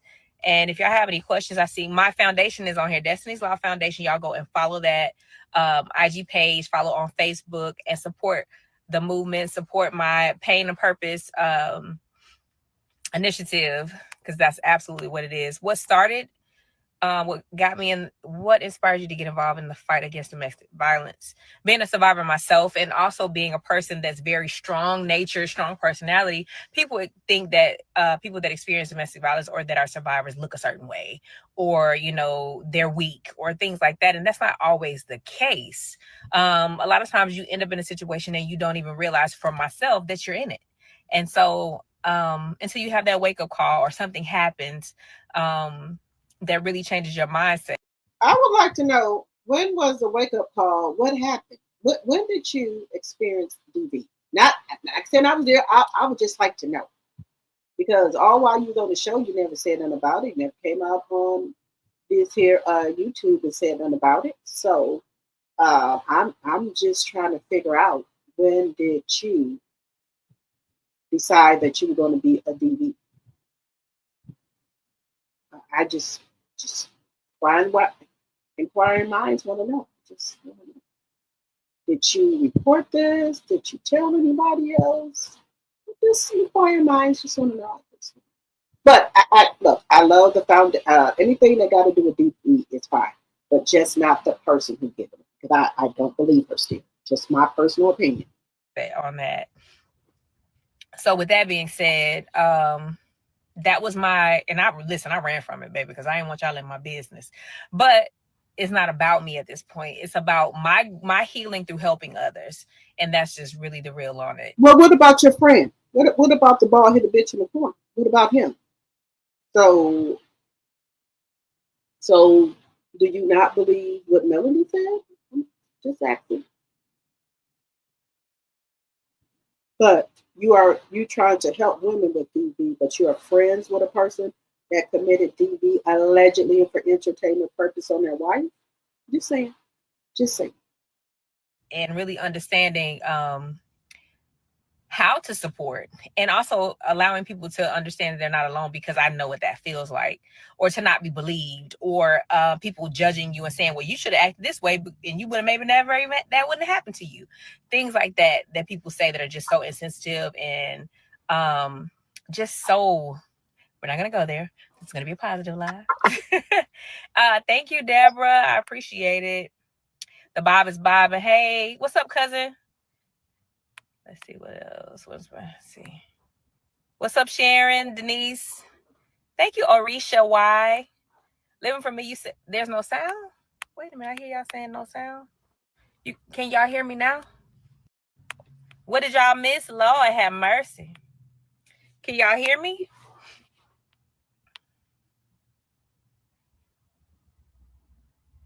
Bible and Love and Marriage Huntsville. We're back on November the 15th, and they will show. Wait a minute. The Queen of Huntsville? What? Wait a minute. Wait.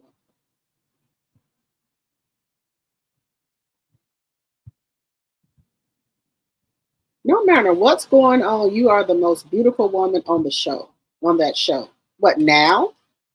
What now?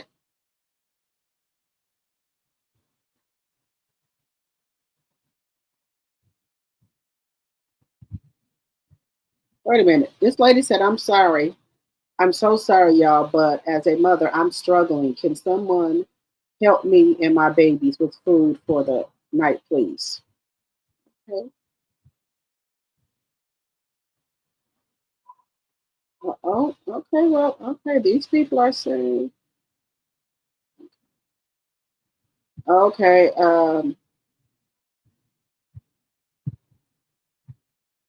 Okay.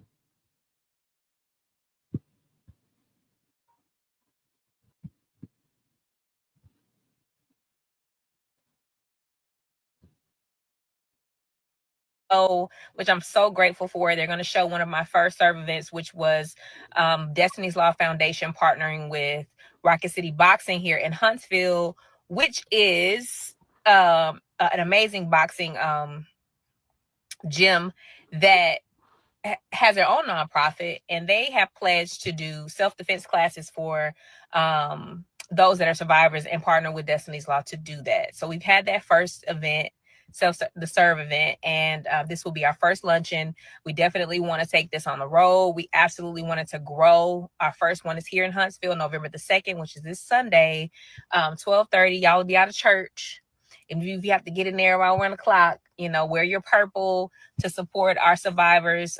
Even if you aren't a survivor, I know some people think it's kind of taboo when they come, like they're saying that they're, a victim.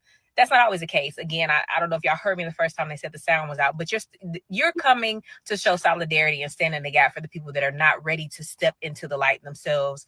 And I was one of those people. Like, I wouldn't go to some events sometimes because I didn't want to be stigmatized, or I didn't want to tell on someone.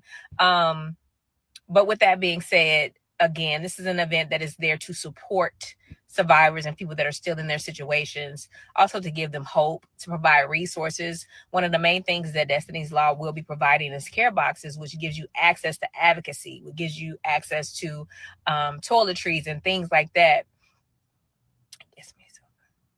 Give you access to various mental health services, the things that will be amazing to people that are looking to move forward, even if it's just in your mental health, even if it's just being in a group of people that can advocate for you and understand where you're coming from. Ms. Brown, this is about my nonprofit foundation called Destiny's Law Foundation. I have pinned it. If you want to know more about it, please go to the website. If you want to support, you can donate. If you want to buy tickets, and you're not in Huntsville to attend, you can sponsor someone else. If you want to shop with Madani, the website has not went anywhere. It's MadaniBeauty.com. With that being said, there was another question.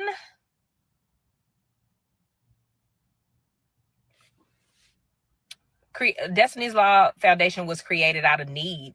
One of our taglines is guided by destined for greatness, guided by law, because there's a lot of laws out there that support you, and a lot of times it's just going in and actually starting the process. And for me, you know, I come from where I come from, and so you sometimes don't want to go out there and speak on it. But if you don't speak on what you're going through behind closed doors, and you can't protect yourself, you can't protect your children.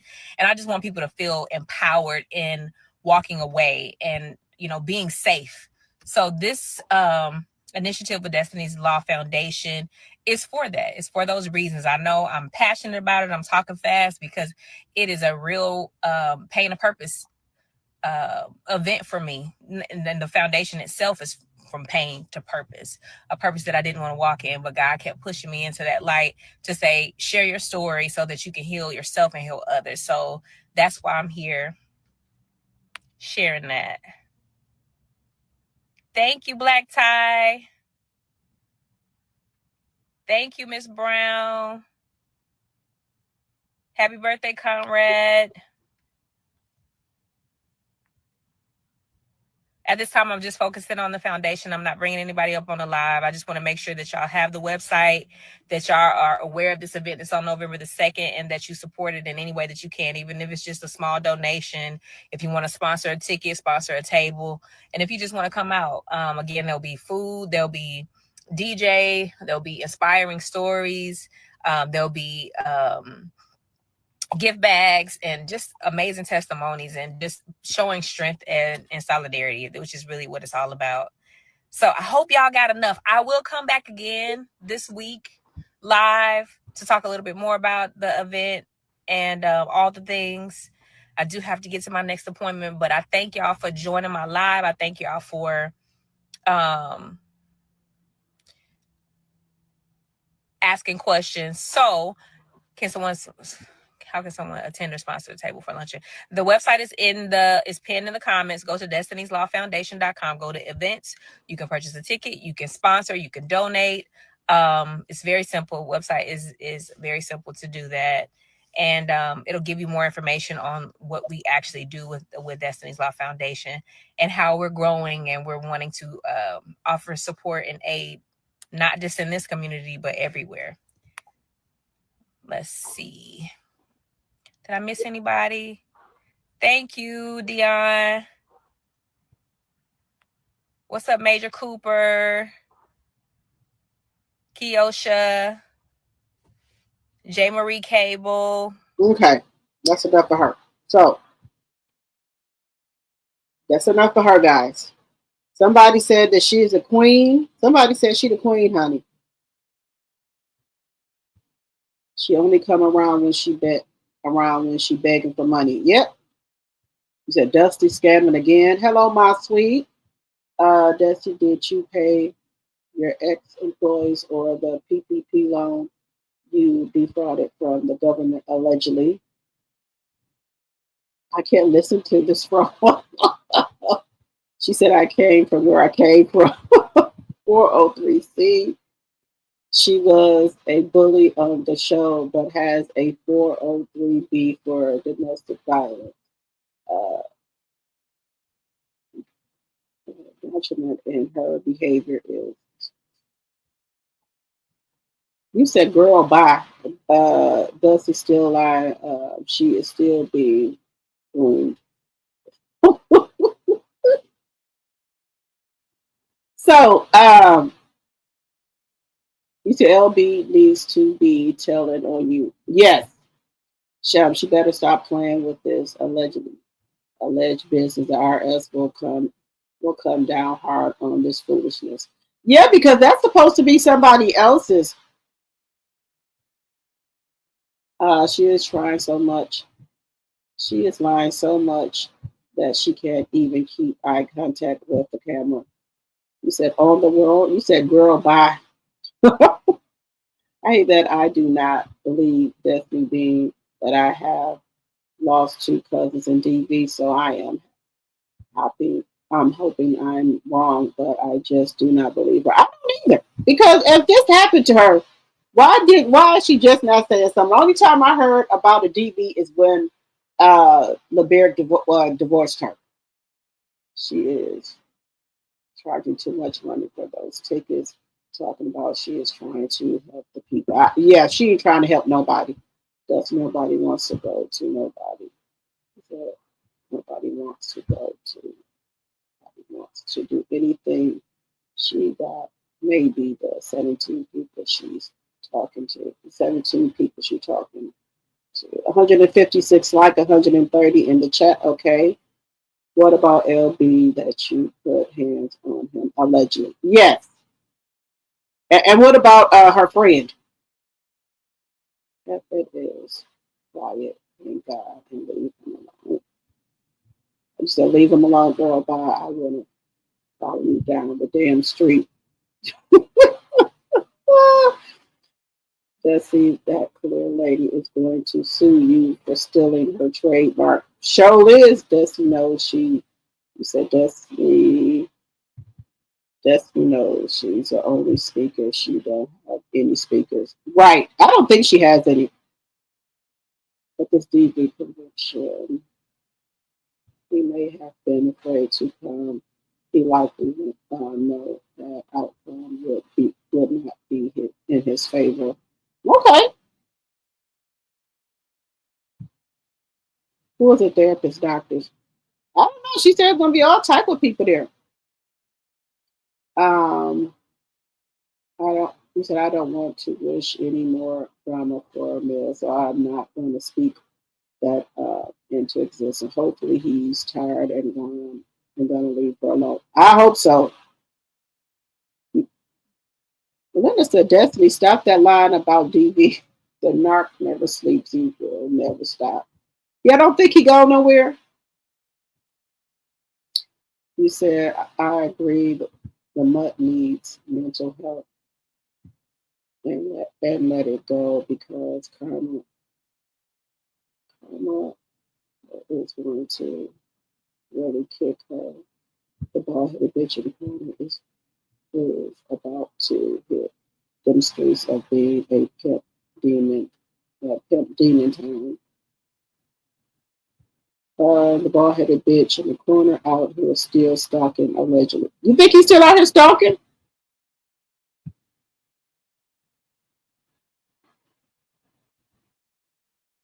You said the bald-headed bitch in the corner gave her a ring pop for an engagement ring. You said, that would make too much sense. The bald-headed bitch in the corner do not like Mel. His goal in life is to make her miserable. Yeah, he don't like that melody. To me, he don't like that melody, bounce back and that, that she's on top. I think that's what the problem is. I think that's what it is. I think he thought that she was going to be, wasn't going to have anything. All she's selling on the Madani website is those candles for $64.90. $64.99. Rich Girl Spray and Sugar Wall Spray, each for $25 by Dusty. Oh, hell no. Also, is Destiny saying LeBear DV'd her or was she DV'd in her past?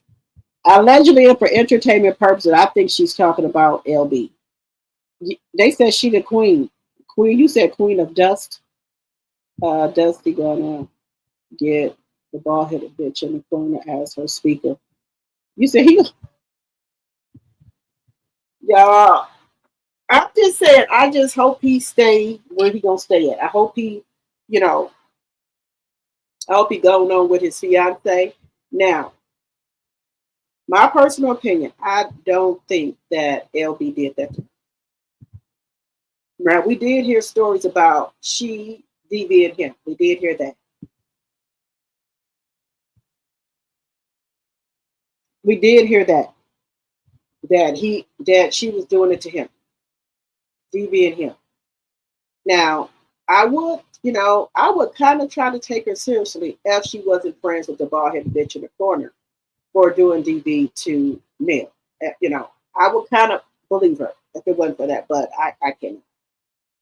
And we didn't hear anything on the show or anything about him doing DV until allegedly he gave her those divorce papers. And that's my personal opinion.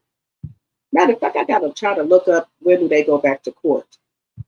Destiny and LB, because she didn't pay the money or anything like that. So I gotta look up when they going back to court.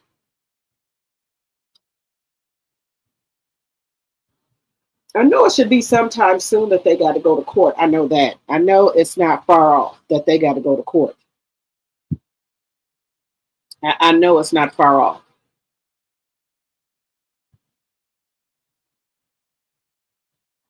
I know it's not far off.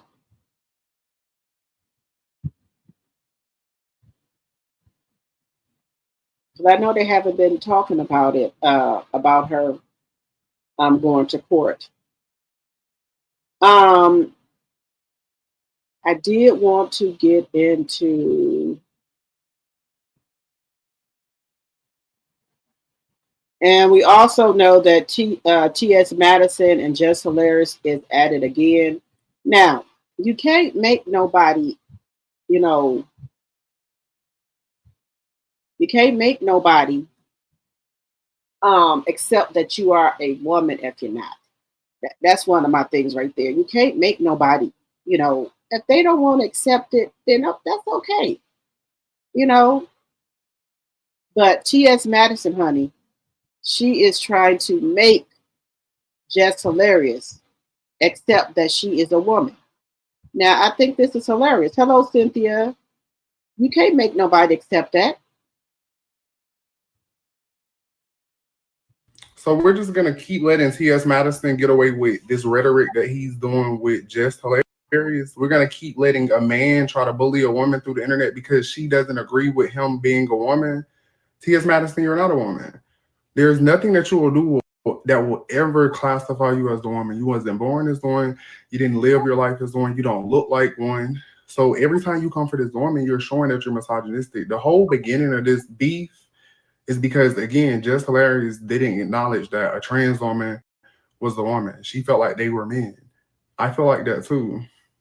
A lot of us feel like that. But the problem is when you say it, then they put these stereotypes on you, or they put these titles on you. Like now all of a sudden you're transphobic, because then they know other people are gonna latch on to that, and that's what type of environment we live in now. That's how this social climate is. But in reality, there's nothing transphobic about Just Hilarious. Nothing.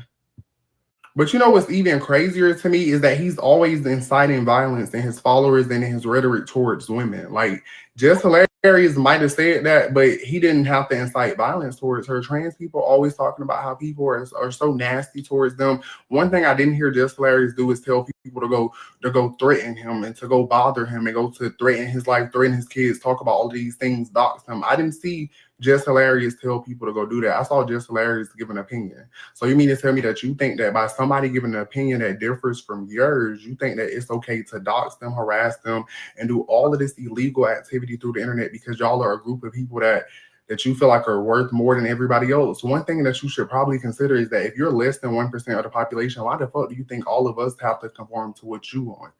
If anything, I think we should go with the majority. So 99 versus 1. Who you think gonna win? Leave that fucking lady alone. Because when I want to get on that head, you don't want it. So why? Because if people start inciting violence against you, you're going to get on here and play victim. So stop doing it against other people. Hello? That's so simple. And let's be very clear. The only reason you're able to get away with it is because there's laws that will protect you and not actual women. So people can't do stuff to you. You got some special privilege. privileges. Of course, male privilege is always going to be special, because let's touch on that too. The reason why T.S. Madison can do and say all of these things and be a sex worker is because nobody views him as a her. Because if he was viewed as a her, he wouldn't be able to do that. But because people look at him as a him, he can use his male privilege and do all of these things because men are able to get away with it. Again, trans maxter. So we're just gonna keep letting T.S. Madison get away with this rhetoric that he's doing with. So my thing is here, why is it okay for I don't think it's right. Now, I have nothing against LGBTQ people at all, but I don't think it's right that they can bully people. If that's how Jess Hilarious feels, that he is not a woman, that's his opinion. Okay, he could say, I don't think that you're a woman. That's his opinion. So why is it that you want to bully this lady and have people come after your fan base because she said that you're not a woman? I don't think that's right. But then if you do something to them, then everybody is on you for having their opinion. Okay, true enough, we know, people can ask to be called certain things, but if you were not born that way, people have a right to their personal opinion. I don't think it's right that his fan base, goes after her. I don't think that's right at all. You can't have an opinion about something?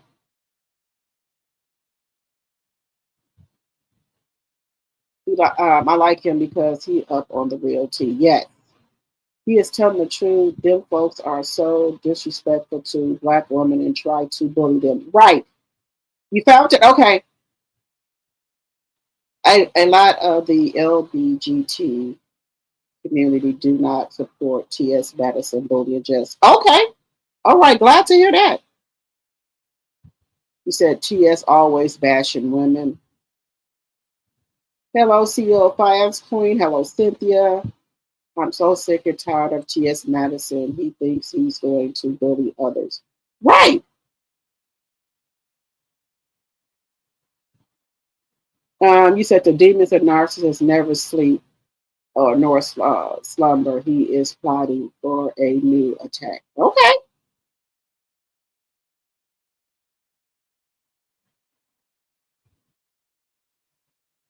You said, how she go from not telling anything about her life to a DV survivor? That's what I would like to know. She really thinks she is on male level of selling stuff. She needs to go to $5.99 to the $5.99 kind of prices. I'm talking about candle. A candle for $65?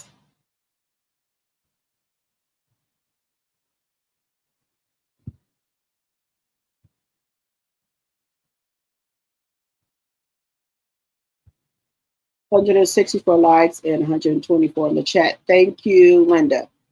Yeah, so I just think that it's hilarious. We can be bullied by them, but if you come after them, oh my God, woo, their head's gonna pop off. They're gonna say that you are attacking the LGBTQ people, but what about them attacking other people and trying to bully other people? That what is that? They can just do that. People are allowed to have their own personal opinion. If she feels that you're not a woman, well, technically you're not. You were born a man, just to be real about it. But if you want to go by that, that's fine. But if you ask me a question about my opinion about transgenders or whatever, I'm not allowed to give my opinion. Like you are allowed to give your opinion about me. Okay, that's just your opinion. But I don't think you should be attacked for your opinion. Just saying.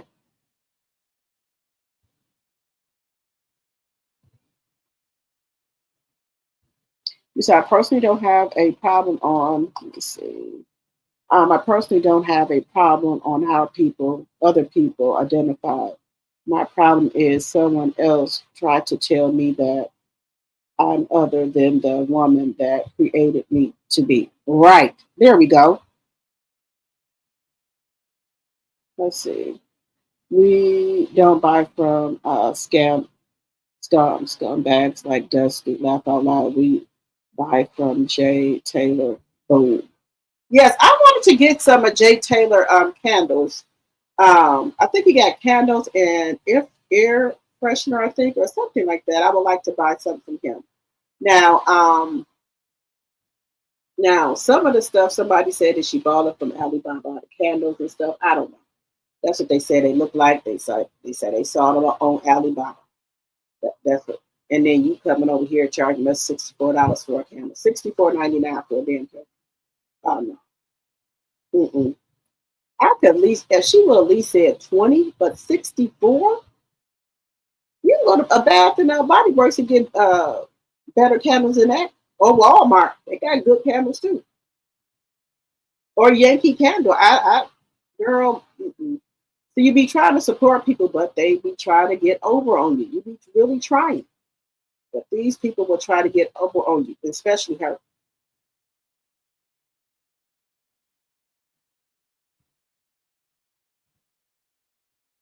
She said, Woo Child had me working. I'm sorry, Kenneth.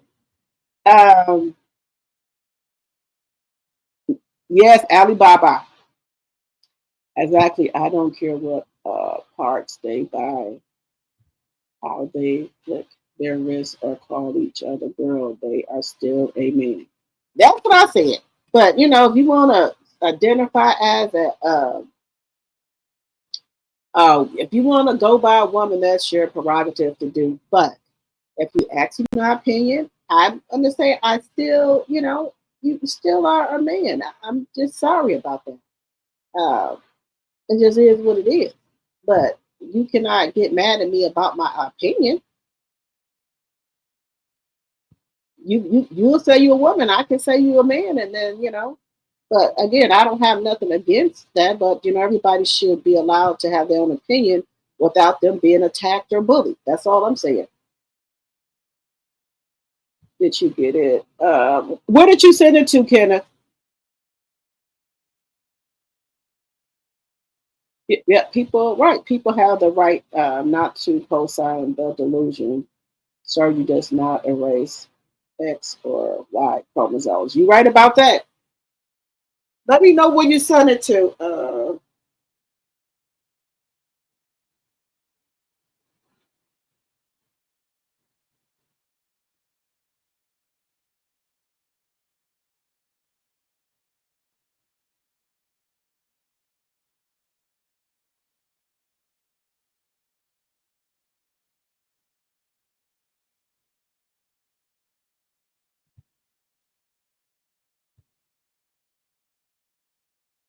Let's see if this is it.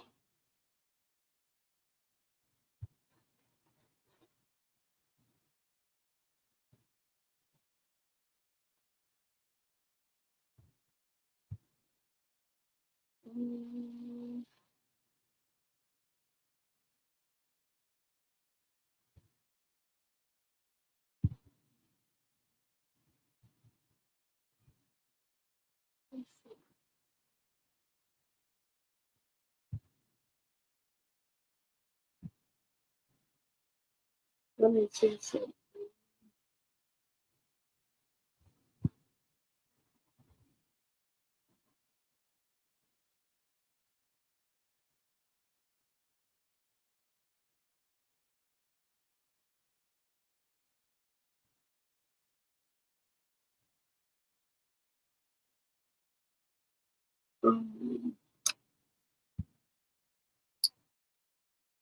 Hey, Smart Cookie.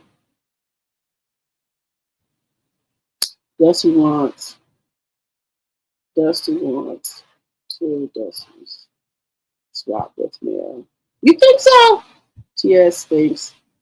Okay, it's okay to say Jess looks like a man, but she has a problem when Jess says she was not born a woman. Right. You put it in the chat?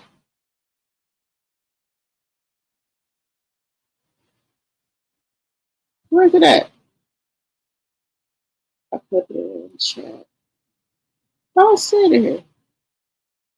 You can't change black to white people. You can't change a man to a woman. Right.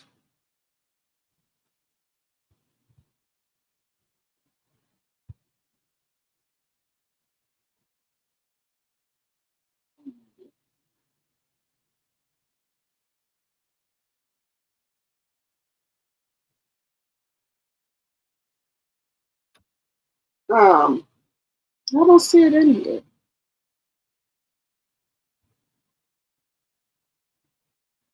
Guess what the link address? I don't see it in here. Let me see. Do I see it in the chat? I don't see it in here.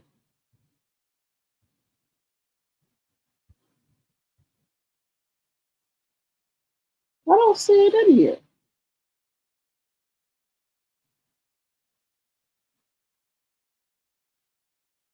I don't see it in here. Let me see.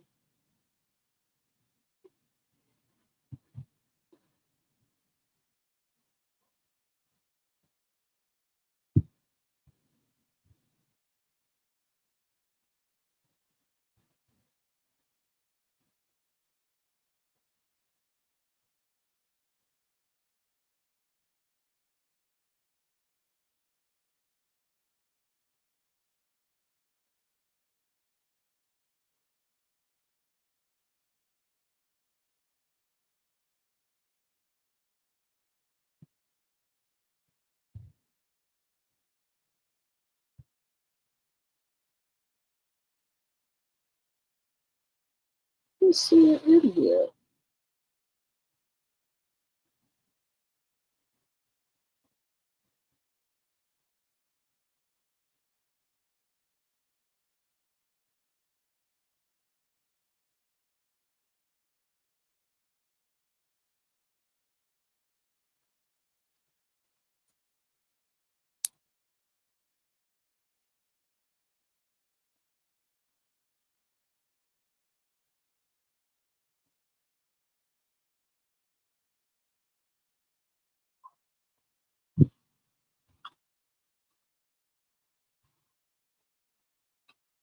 I was looking at my thing for.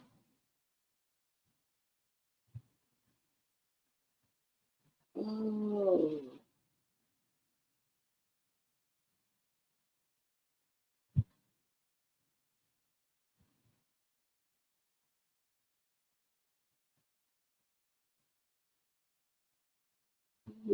Second floor.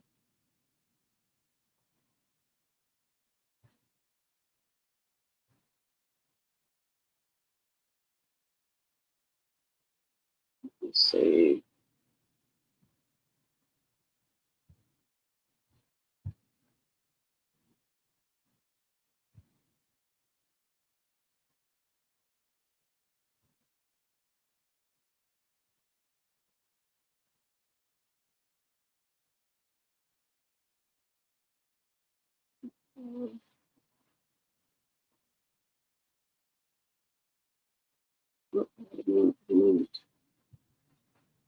One second here.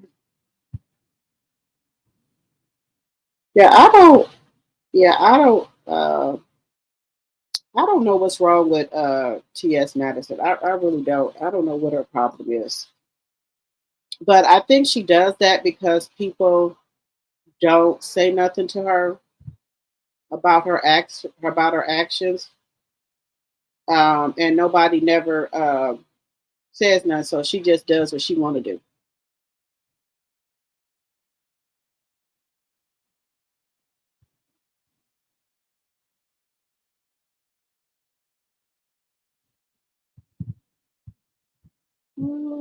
Let's see.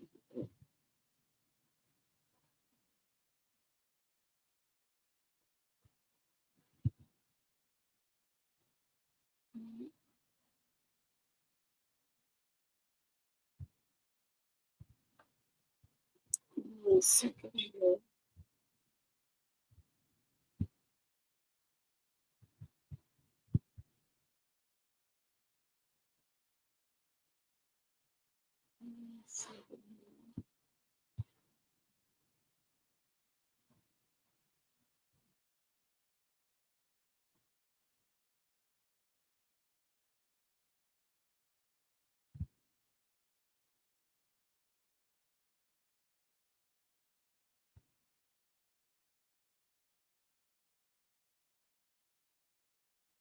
One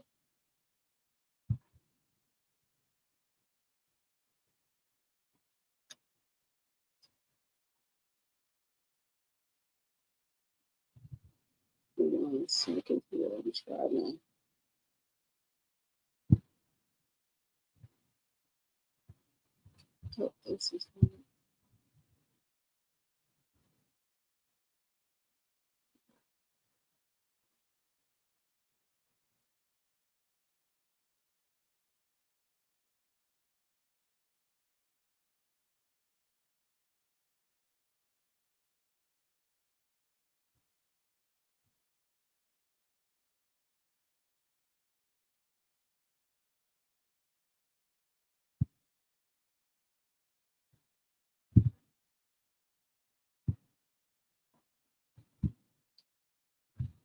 One second here, guys.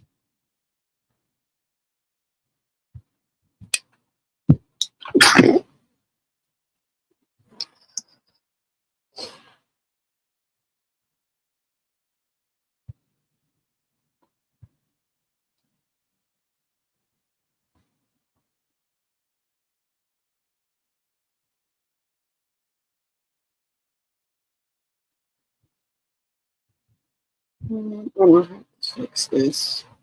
I can't fix it now.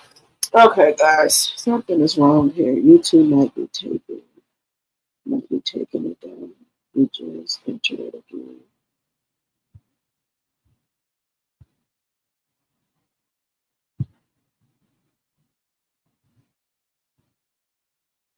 You said in this economy, nobody is spending that type of money on a camera, right? You just maybe YouTube is taking it down. I don't see it in here.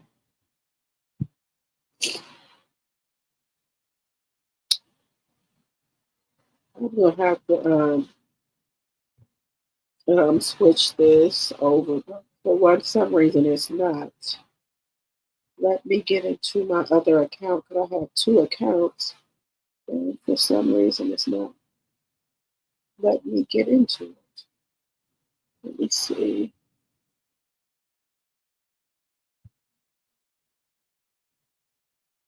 Okay, here we go. I think it's let me get.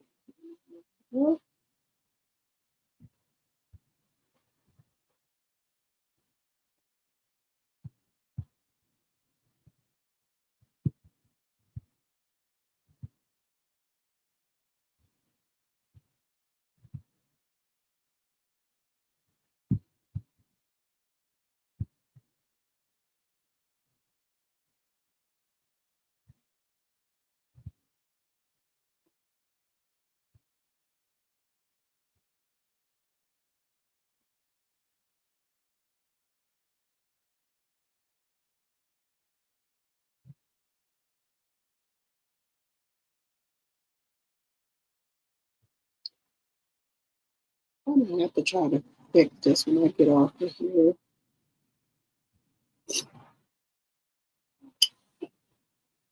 In a minute. Oh, I do want to get into Masika, guys. I feel so bad for her.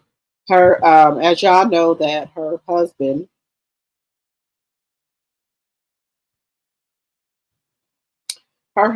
was killed, was unalive today in a terrible car accident. Wrong way driver.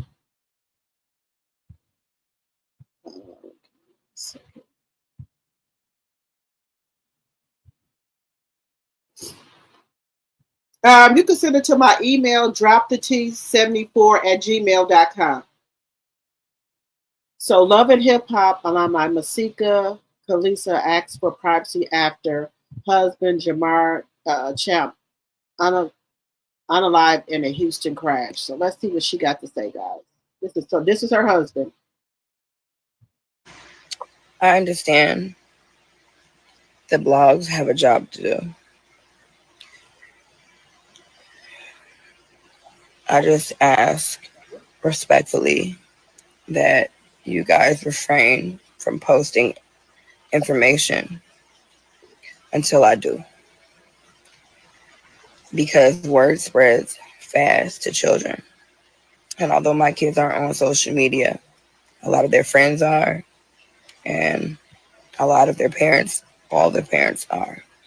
And I don't want my kids to find out at school before I can tell them.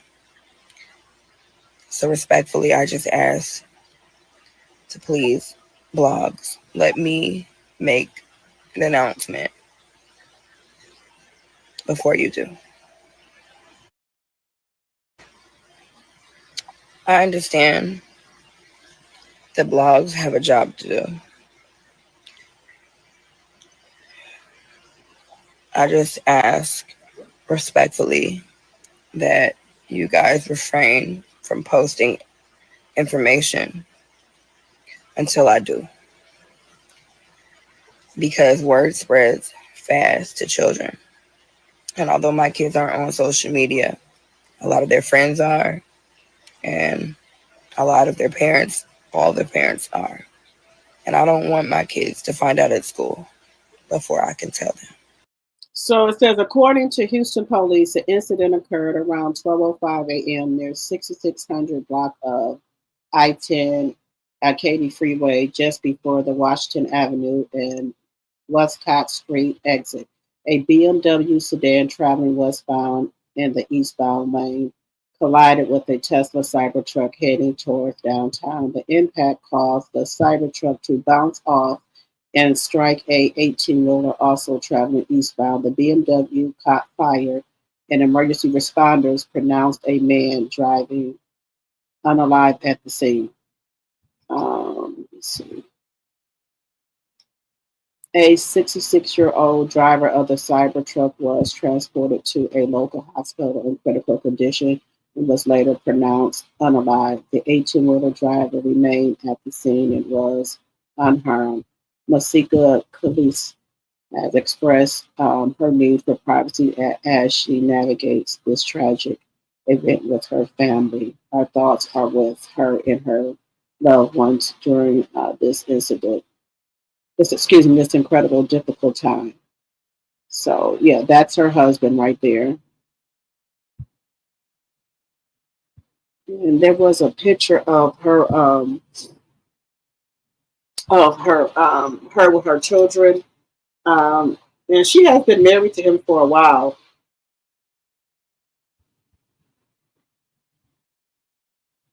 She has been married to him for a while. I do know that. Because she used to be on Love and Hip Hop. Okay.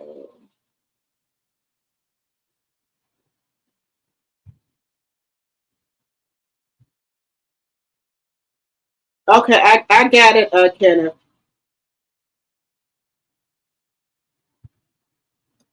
So she used to be on Love and Hip Hop, and she has really, really, really come a long way, guys. She has come a long way from them days on Love and Marriage, Love and Hip Hop.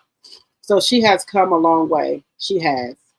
And for this to happen to her, I just feel so sorry for her because y'all know her first baby is by what is the guy with the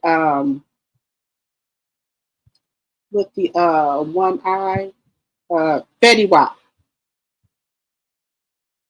Her first baby is by Fetty Wap, and then she went on to have a baby. Okay, then she went on to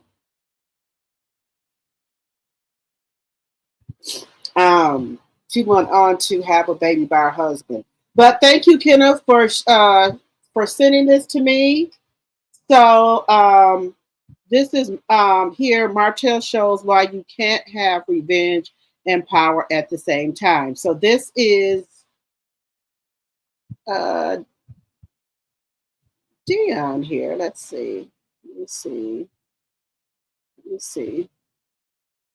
So thank you, Dion. Okay, thank you. Let's see. Here we go. Everybody, welcome back to Wisdom Wednesdays. I'm Dion, and today I'm going to be covering the relationship dynamic between Martell and Marceau. Well, the interaction at least. And I'm going to be talking about how Martell appears to be wrapped up into this cycle of revenge. And I wanted to talk about how a therapist might address his relationship with revenge. Okay, so I want to talk about the psychology behind revenge. What neuroscience is showing is that revenge has a similar effect on our brain as drug addiction. And they're even entertaining the possibility of looking at this cycle as an addiction. So here's what happens. There could be an injury, whether it's real or imagined, that can lead to hurt, humiliation, neglect, shame. And if we don't attend to that injury in a healthy way, it can turn into resentment in the pain network of our brain. So sometimes if you haven't dealt with this and you have resentment, the temptation could be to reach for revenge. And what revenge does is it promises us to give us some pleasure, promises to activate the reward system in our brain. And guess what? It does. That is accurate. You will feel pleasure if you use revenge. Okay? So you might feel pleasure, you might feel comfort and vindication.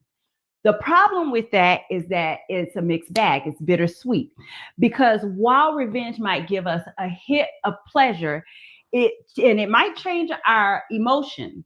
Emotions are fleeting. Like we might get a fleeting emotion of pleasure, of excitement. It does not change our mood.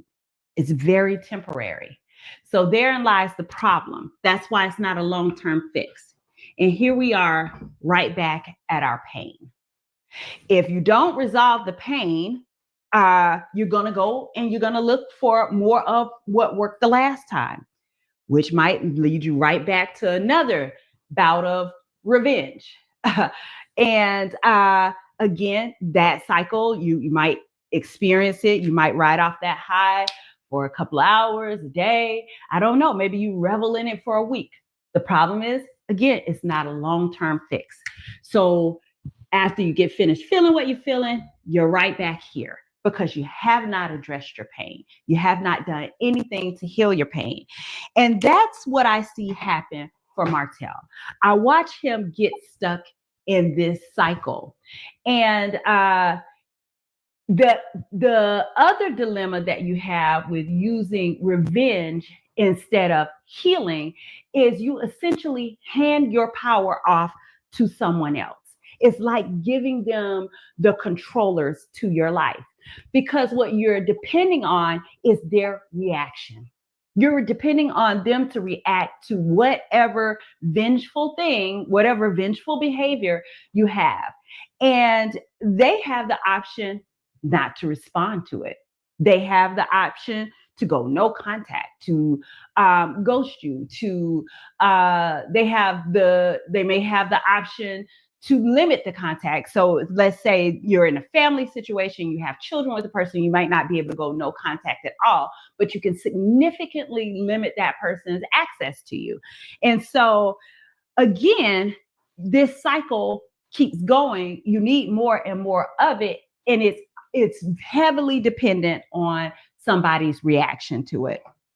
Now, here's what we see Martell do. They're talking about, they revisit the video that Martell did in which he brought up Marceau's alleged side chick, right? We don't know if that's real or not. But let's talk about what he had to do in order to put that video out.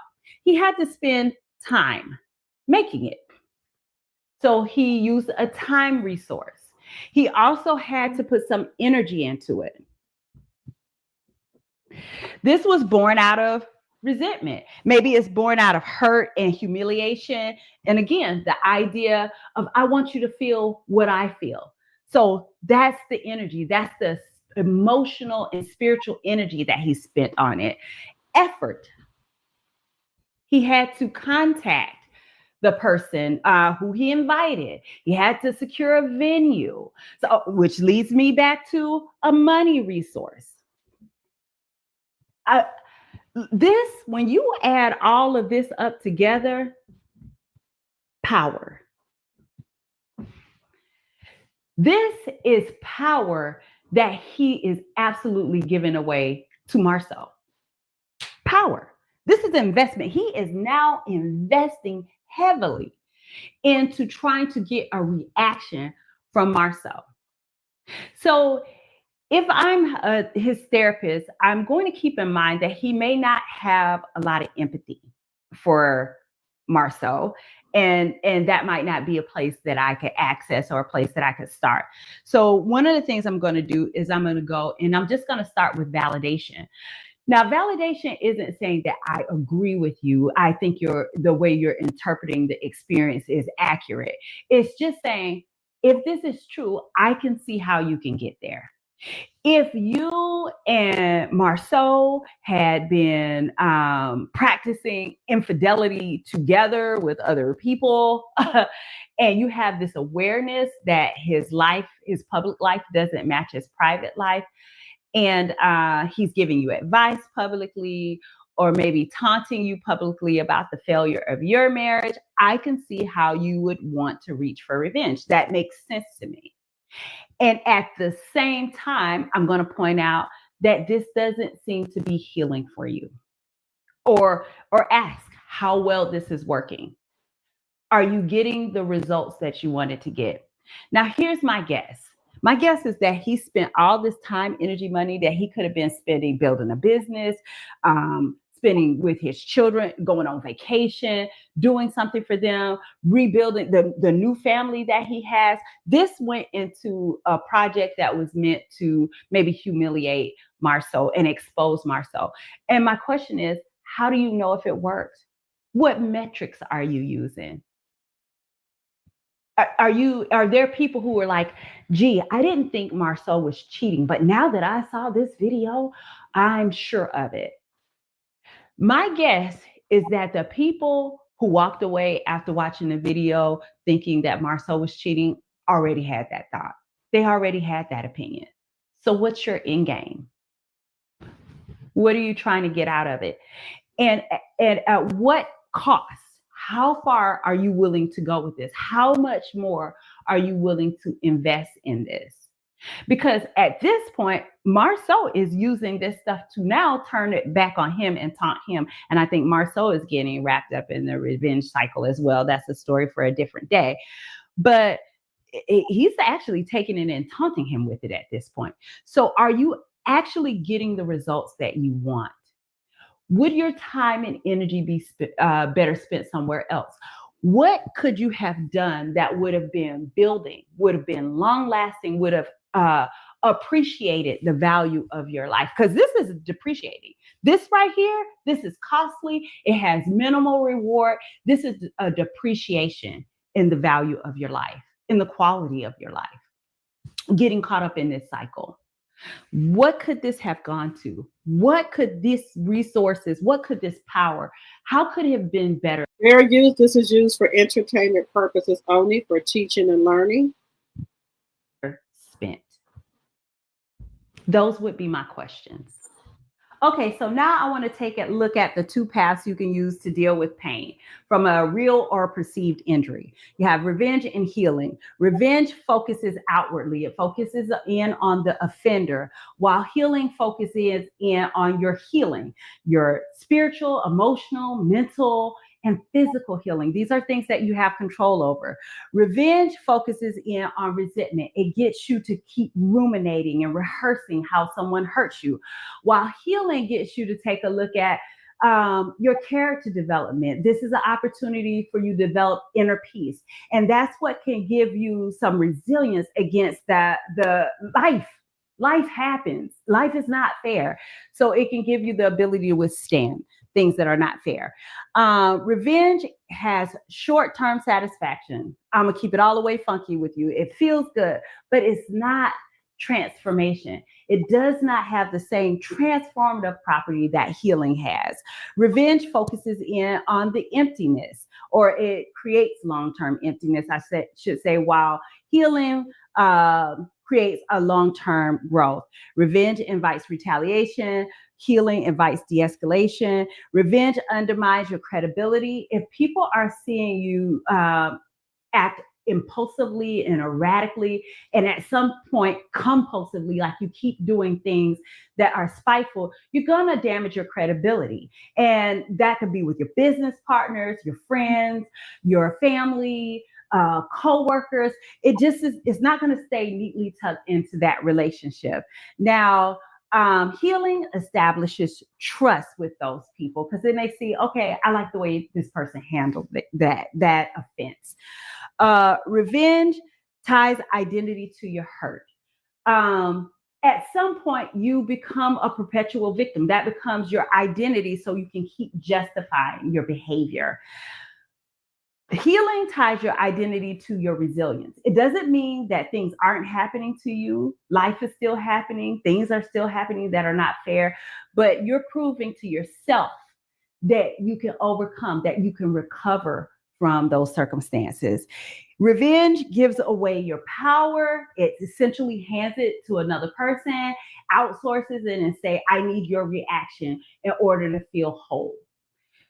And healing is empowering. It gives you the ability to allocate your time, money, energy, and effort, resources to things that are really important to you. It can improve your quality of life, while revenge is taking away from your quality of life. Okay. So you have these two paths. You know, I hear people say, they'll like brag, if you go low, I'm gonna go to hell. And this is hell. This cycle right here, that's accurate. If you keep engaging in that cycle, that's what it feels like. And the thing is, you can't drag somebody else there without being there yourself. You're inviting misery into your life, sustained misery. So you can have revenge or you can have healing. The choice is yours.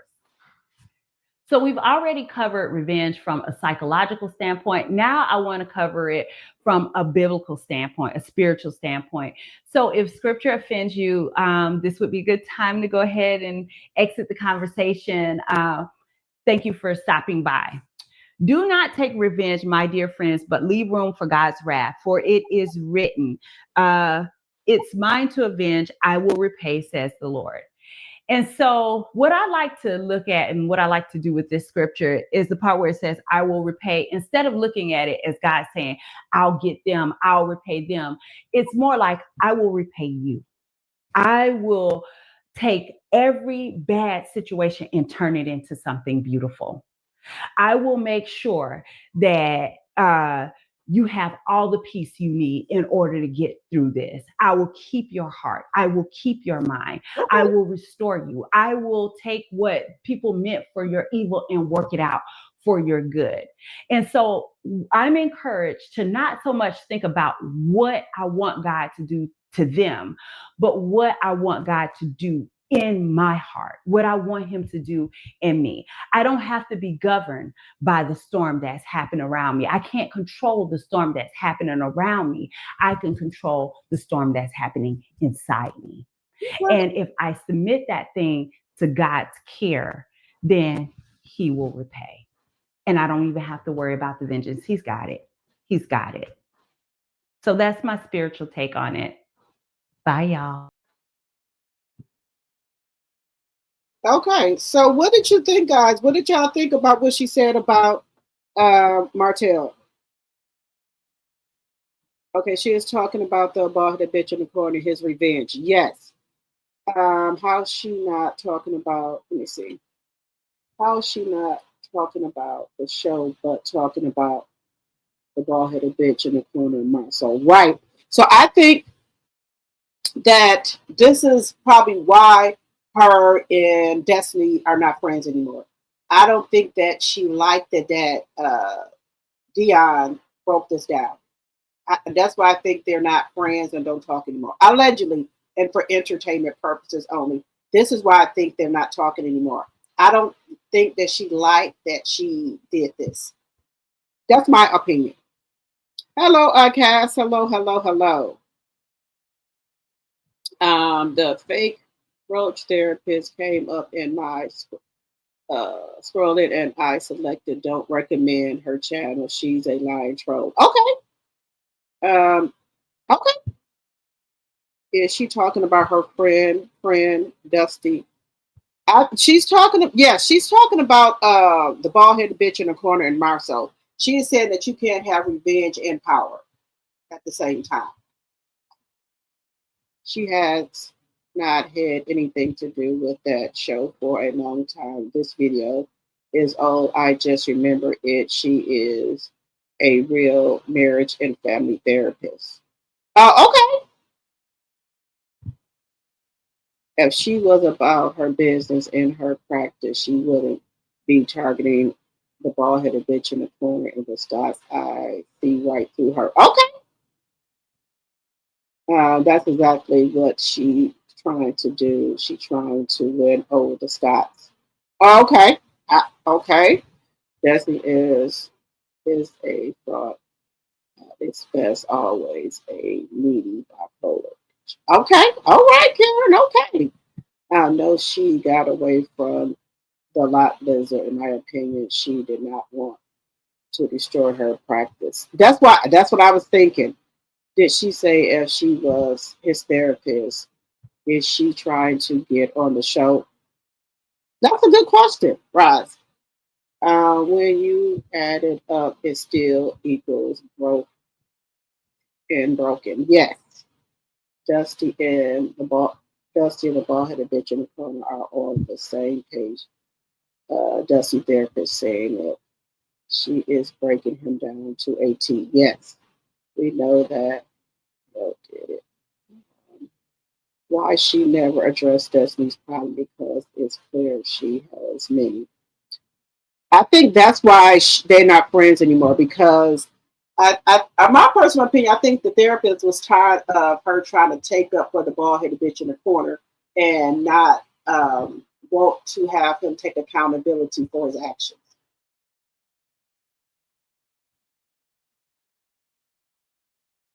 Herself, plus her, the bald-headed bitch in the corner is maybe a something pathological liar. Okay. If this non-licensed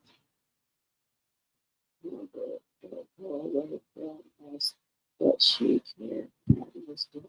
Shut up talking to us.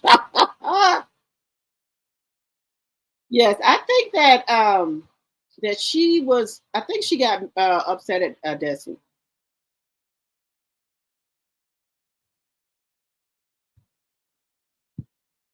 She taking male side now. Get her off your channel. She gone off of there, y'all. She gone. But I just wanted to, because I have never seen this video, and Kenneth was telling me I have never seen this video of Dion, because I know her and Destiny are not friends anymore. So I have never seen this video of her talking like this before. So I guess when she was with Destiny, Destiny didn't let her. I guess Destiny wouldn't let her say these things.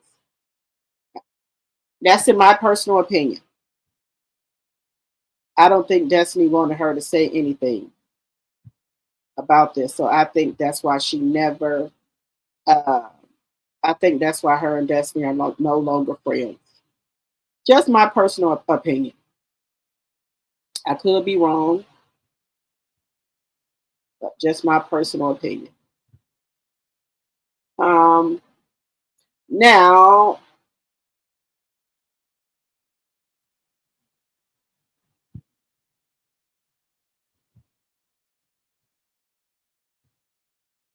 let me see. We'll talk about that tomorrow.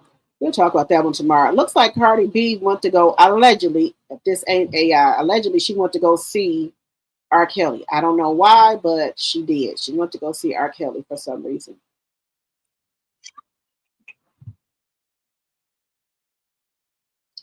Okay, guys, we gonna know Saturday about the EBT. Let me know, have y'all heard anything else about EBT in your where you live at, about if people are going to get their EBT? Because this man here said EBT is a scam. I don't know why he's saying that, but is the EBT program one big scam on America? People are about to lose their SNAP benefits on November 1st due to the government shutdown, but Why does this feel like a setup? Now let me slow walk you through this whole situation, starting with Walmart, because people are saying on the first, they're going to raid Walmart because they don't have food stamps. Now keep in mind, Walmart makes over $3 billion a year on the SNAP benefit program, which is 25% of the entire program annually, which is pretty interesting, being that they are one of the sponsors for the No Kings protests, in which other globalists were actually funding the No Kings protests like Ford, the Rockefeller Foundation, George Soros, just to name a few. But Walmart makes over $600 billion, so $3 billion is a drop in the bucket. So who really benefits and what's really going on? I mean, not only it's about money, which it is, because Walmart lost over $20 billion over the last 5 days, which could be a great opportunity for insiders to buy a cheaper stock. But it's about power and control as well. Could it be that all these corporations, big tech, billionaires want to induce civil unrest to implement a digital ID? Because out of chaos comes order. I mean, you have Bill Gates and Larry Ellison all pushing for a digital ID, in which right now is a New World Order situation in the UK, in which their problems is based on immigration, which easily can be induced to implement a digital ID. And guess which group has 60% of their group on SNAP benefits? Immigrants. Immigrants do, and they know this, so it seems like we're being played from both sides. I mean, it would be kind of crazy companies like Amazon plan to lay off over 500,000 jobs over the next 5 years due to AI automation, crushing the middle class, causing civil unrest. Not to mention, UPS just cut 48,000 jobs today. So the question is all this orchestrated so we're worrying about SNAP benefits and immigration being separated, black, white, all while they're building a New World Order situation for us? Could be. All the while, we still don't have an Epstein list, which is probably a distraction on top of a distraction at this point. Make sure you guys hit up my YouTube for more info, but what do you guys think about all this? Let me know below.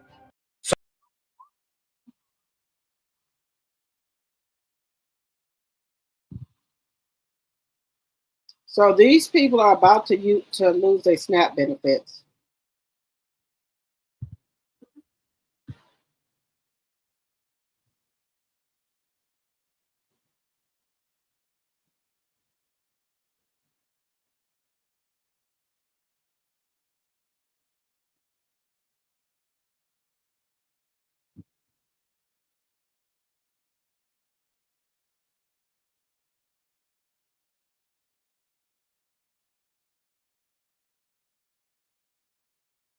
What do y'all think? Let's see. Evelina, where was all this knowledge when she was helping Destiny? Miss me with the BS. Okay.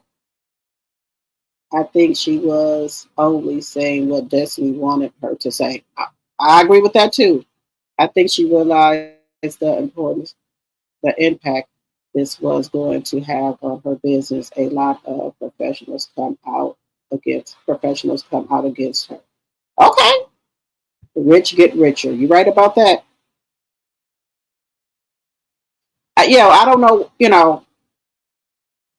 I don't know. A lot of people try to do stuff for clout and to try to maybe get on the show. Maybe she thought that she could get on Loving Marriage Huntsville as a therapist, allegedly, and for entertainment purposes only. Maybe that's what she was thinking, that she could get on there as a therapist.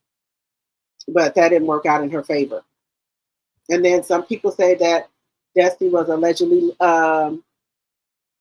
they were roommates at one point in time as well. So, but we know they're not now. Now, allegedly, they're saying that Destiny is back doing real estate. Now, I don't know how true that is. I guess she must have got her real estate license back. So that's what she is supposedly doing now, real estate. Now, I don't know if we could just take that with a grain of salt. Like, supposedly she's in school for nursing. I'm gonna take that with a grain of salt too, because I don't think that the bald headed bitch in the corner paying for nobody to go to school. I just don't believe it. I could be wrong, but I just don't believe it. Because to go to nursing school, that's a lot of money. Now, if you got money to pay for nursing school, you got money to pay for child support. So that's all I'm saying. That's all I'm gonna say.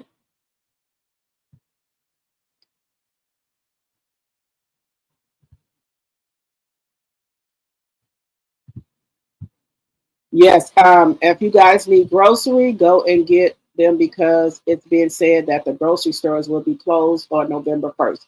That's what they said. November 1st, they're going to be closed. Because people are threatened to go up into these stores if they don't have their money on their Quest card. They're threatened to go up in the stores and riot. They're going to take the food. That's what they're saying. Now, I know Walmart said that they could deliver, or I think you can do a pickup. That's what I've heard. You can do, they'll deliver or do a pickup.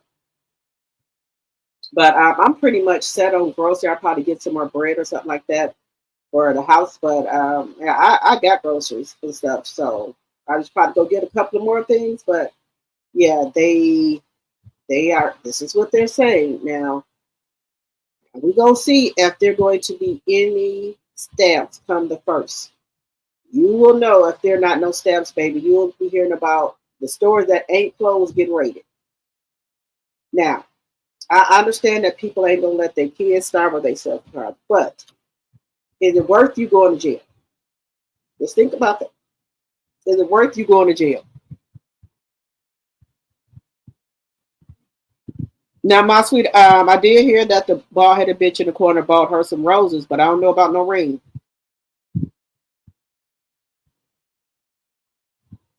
I don't know about no ring now.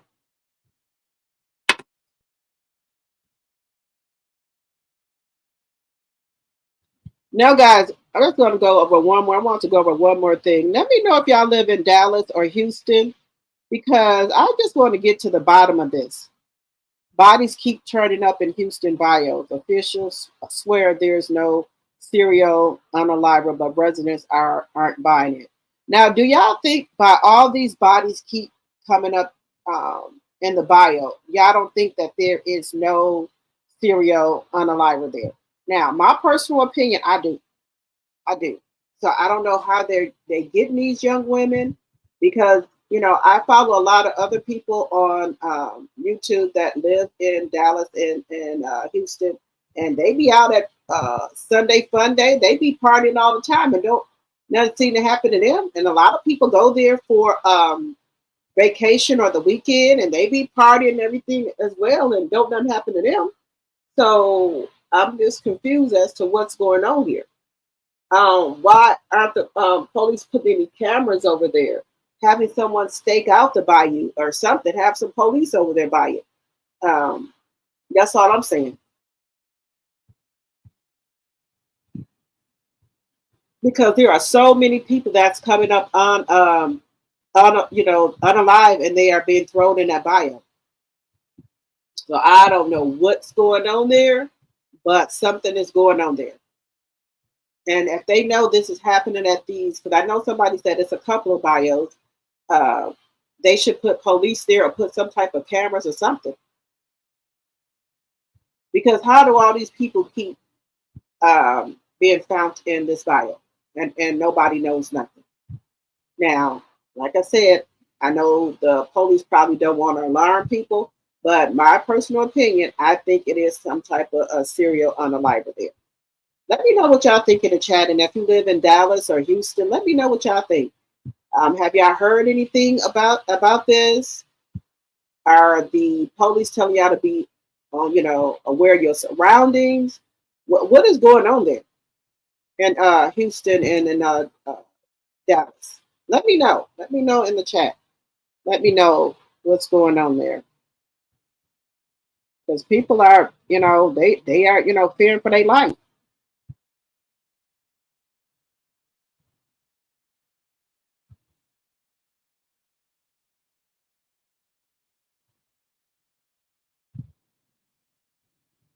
You said, I heard that Drake State Community in Technical College in Houston offers a tuition-free LPN program. I wonder if the Mutt is in that program. Maybe she is in that program. They offer a free program? Wow. There are a few states that have set aside money for contributions to their state to receive their food. Okay. There is $5 billion set aside for food stamps. However, the Orange Man does not want to release it. Okay. Hello, Schoolgirl Crush. It's been going on too long. They need to let the public know what they know. Right. You said digital ID is like the mark. Yes, digital ID is like the mark of the beast. Yes. And no such. And not so much they are afraid of being robbed. They are not going to make money, so they are probably going to use that day to up the prices up on everything because no food prices are going to now food prices are going to double. I can see that. I can see that. They're upping the prices on the food. If you go in Walmart, they have taken the tags off of the clothes. Like that little thing that you can like kind of rip off at the bottom. They have taken the tags off there. Where they saying the stuff is on sale at, oh, they took the tags off of that, honey. And so when you get to the counter, it's a whole nother different price. So yes, they have done that. They're taking the tags off of stuff to mark up the price on stuff. Give me 1 second here.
I'm back here. 184 likes, 94 in the chat. Thank you, Linda.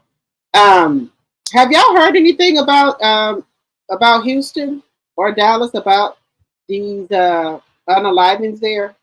Let me know in the chat, guys, if y'all have heard anything about these unalivings. But there seems to be a lot. There seems to be a lot. Okay, so I do want to talk about this. Transgender, they say, have been going on since slavery. They said the transgender slave mystery in Baton Rouge, Louisiana in 1848. So there have been transgender even way back then, guys. So let's just take a look at this here. This is the slave mystery of the transgender slave in Baton Rouge, Louisiana history. Yes, transgenders existed before our time. And yes, it is very immature and uneducated to say they didn't. The history of Black transgender Americans has not been told because of the whitewashing of history. This is Black AF history, the unwhitewashed story of America. It teaches you the truth, what really happened, and it undefines the lies. I'll link it below while it's on sale. Welcome to one of the most disturbing cases recorded in the history of Baton Rouge. Now make sure and comment and tell me where you're from and if it's night or day there. This happened on the morning of August 23rd, 1848. A local merchant by the name of Richard Caldwell was making his way down the muddy path along the eastern banks of the Mississippi River, just outside the growing settlement of Baton Rouge, Louisiana. The Whitmore plantation had a bunch of slaves, and their records had been destroyed after basically the Emancipation Proclamation was signed. And then the entire family went missing. The Whitmore family estate was huge, and this estate was managed by the master Samuel, and the neighboring plantations were consulted about this, and they had no idea of what happened. Now, Adeline was the name of a slave who was actually transgender. She was born male and transitioned into female. This is the slave mystery of the transgender slave in Baton Rouge, Louisiana history. Yes, transgenders existed before our time, and yes, it is very immature and uneducated to say they didn't. The history of Black transgender Americans has not been told because of the whitewashing of history. This is Black AF history, the unwhitewashed story of America. It teaches you the truth, what really happened, and it undefines the lies. I'll link it below while it's on sale. Welcome to one of the most disturbing cases recorded in the history of Baton Rouge. Now make sure and comment and tell me where you're from and if it's night or day there. This happened on the morning of August 23rd, 1848. A local merchant by the name of Richard Caldwell was making his way down the muddy path along the eastern banks of the Mississippi River, just outside the growing settlement of Baton Rouge, Louisiana. The Whitmore plantation had a bunch of slaves, and their records had been destroyed after basically the Emancipation Proclamation was signed. And then the entire family went missing. The Whitmore family estate was huge, and this estate was managed by the master Samuel, and the neighboring plantations were consulted about this, and they had no idea of what happened. Now, Adeline was the name of a slave who was actually transgender. She was born male and transitioned into female. This is the slave mystery of the transgender slave. Okay. So who would have known that they had transgenders way back then? I would have never thought that, that was allowed there. Did anybody know that they had transgender back then? I never knew that. Okay, we're gonna do one more Black history. This 1863 photograph was meant to document property, but it became proof of a man's humanity. Dr. Rachel Torres had worked at the Smithsonian's National Museum of African American History and Culture for 8 years, but certain discoveries still took her breath away. This was an August morning in 2024. She said in the museum's climate-controlled archive, this current administration is still trying to remove history from the Smithsonian. This is Black AF history, the unwhitewashed and true stories of America. I'll link it below. Grab it while it's on sale. Now, the collection had belonged to the descendants of a Union Army quartermaster who had confiscated Confederate property during the war's final years. Among requisition orders, supply manifests, and military correspondence were dozens of photographs, some of battlefields, some of officers, and some of plantations seized by Union forces. This one had been mounted in an expensive frame. The image showed 23 people arranged in 3 neat rows in a front of a large plantation house. All of them were Black. All of them were enslaved. But as she looked closer at the photograph itself, something struck her as unusual. The people weren't arranged randomly. There were a deliberate pattern to how they stood. Certain people close together, hands positioned carefully, subtle touches that suggested intention rather than the photograph's arbitrary arrangement. Rachel checked the list on the back. Benjamin, age 38, field worker, $200. What were you trying to tell this, Benjamin? Rachel whispered to the photograph. This 1863 photograph was meant to document property. So, were they trying to say that was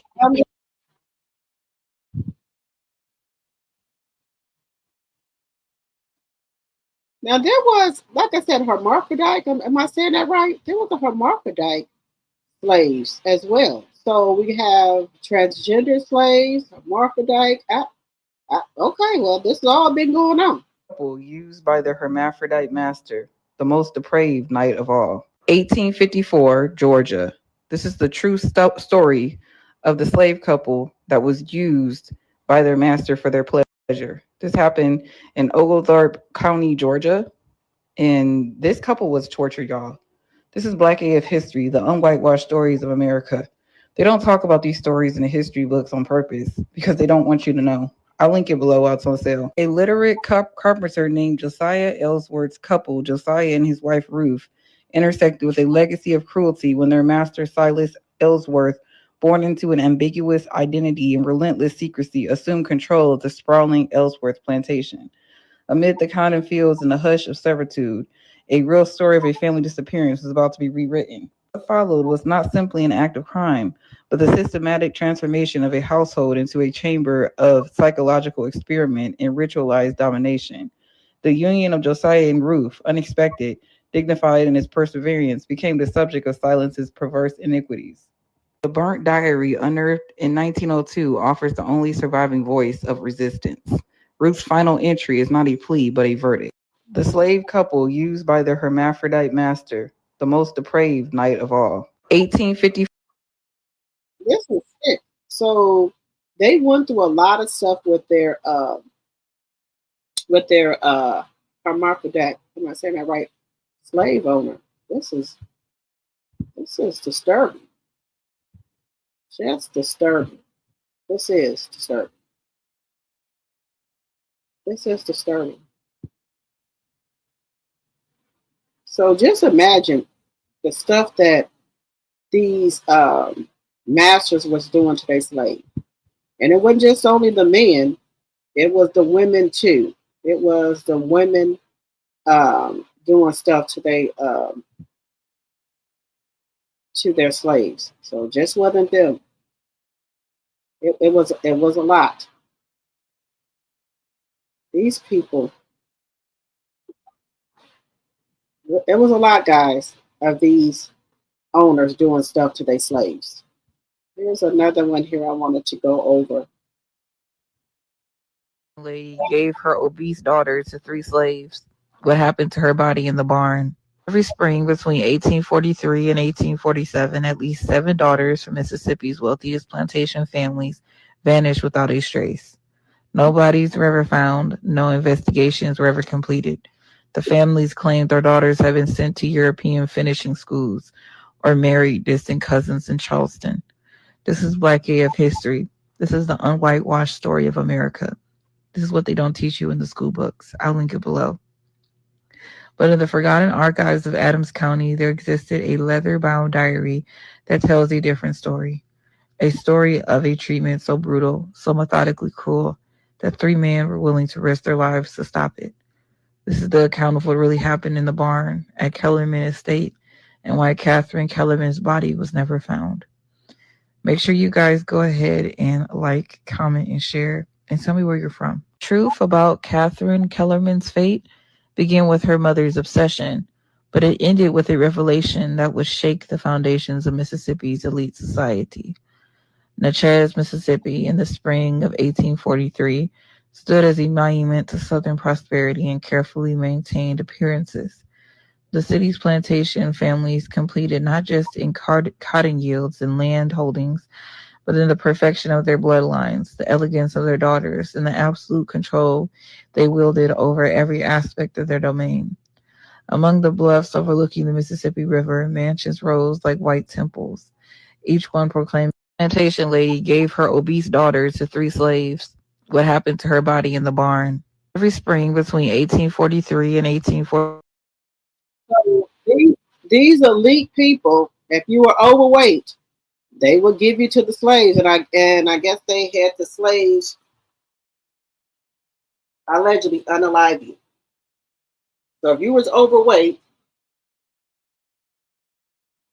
in a predominant family, they found that unacceptable. Unacceptable.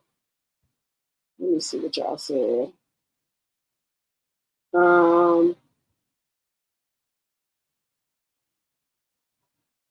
You said, I'm curious to know how everyone transitioned back in those days. I don't know. That is very interesting.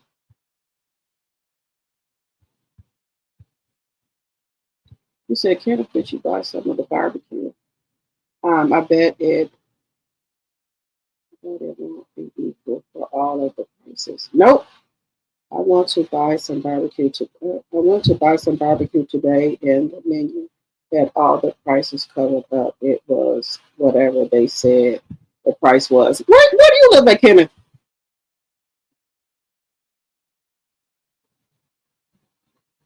The store made billions off of people on food stamps, so now that will be a big loss for them.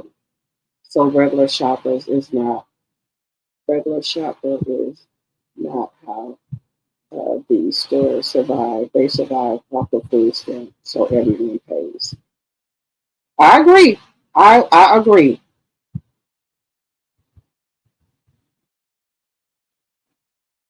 They usually do that for seafood. Really? They do that for seafood? Oh wow.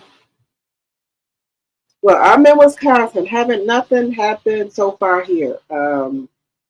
But we will see on the first. I know a lot of my cousins and they get stamps, so I told them to let me know so I can share it on my channel. Let me know if I got your stamps. Just let me know. I do feel bad for a lot of these parents who have a lot of children, and thank God I just got one left. She's 14, and I could swing it, swing that. And then my son, he's 20, and he's in college, but he does come home from time to time. But this is a lot. And I told my cousin this years ago. I said, let me tell y'all something. Y'all better stop having all them kids because it's going to come a time when they're going to stop these food stamps, child care, and everything. And y'all don't want to work or do anything. And it's like, they ain't going to stop this. I said, okay, all right. 3 kids was my max. And if I would have had a boy and a girl, it would have been over there. 2 kids was my max. But, well, excuse me, 3. But if I would have had a boy and a girl, they would have been over there.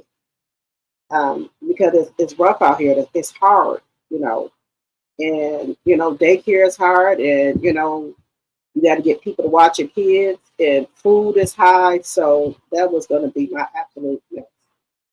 My oldest son, who just had a child, they talking about that's it for them. Oh, okay. All right. They said that's it for them. They said things are expensive. But there's a lot. I have a lot of cousins who have stair steppers, 1 and 2, 3 and 4, and they just will not stop having kids. They did not want anything to help them not have kids, or they're going to get fat, or it breaks them out. Okay. All right.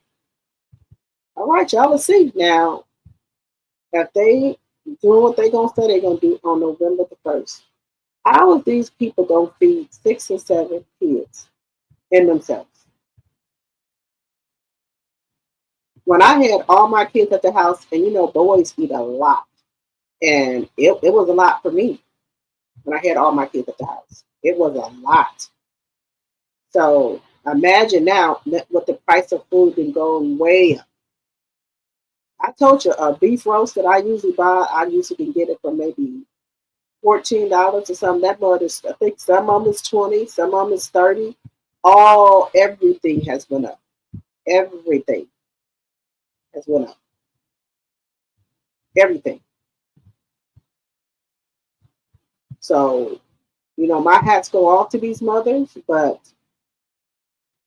a lot of stuff, if you be over there on that tickety top, them people be posting how many stamps they get, all the junk food they buy with the stamps, crab balls and stuff. They were doing a lot of that. Talking about, they live in low income or Section 8. They only pay $50. That's why they can afford to take their kids on all type of trips, because they only pay $50 for rent, and they get $1,200 and $1,300 in food stamps. And y'all don't think people were watching them videos? Y'all don't think people were watching them? Yeah, they were watching them. So this is the job. Some people even went to jail about fraud and stuff. So you get here on this internet putting all that mess on there, popping it, you're gonna have a knock at your door. You're gonna have a knock. Yeah, they were bold over here on TikTok, honey, telling how many stamps they get, what they do, all this and that. They were over there popping it, honey. I mean, so many people, they had so many snacks. Like they just went to the grocery store and just bought all snacks with their stamps.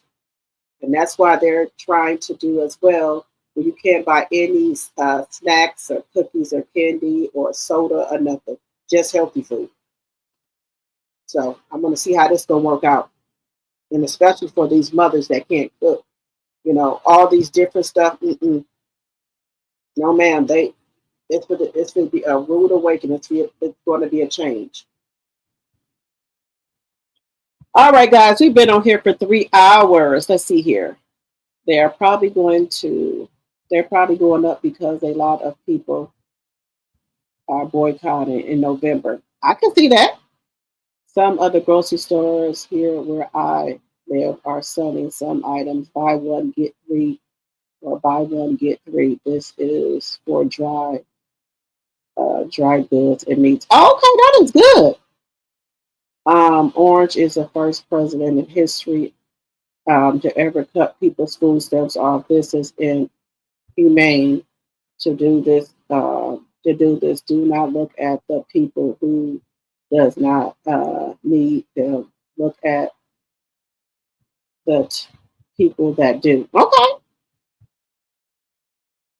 They said they were in the midst of changing their prices. Definitely not down.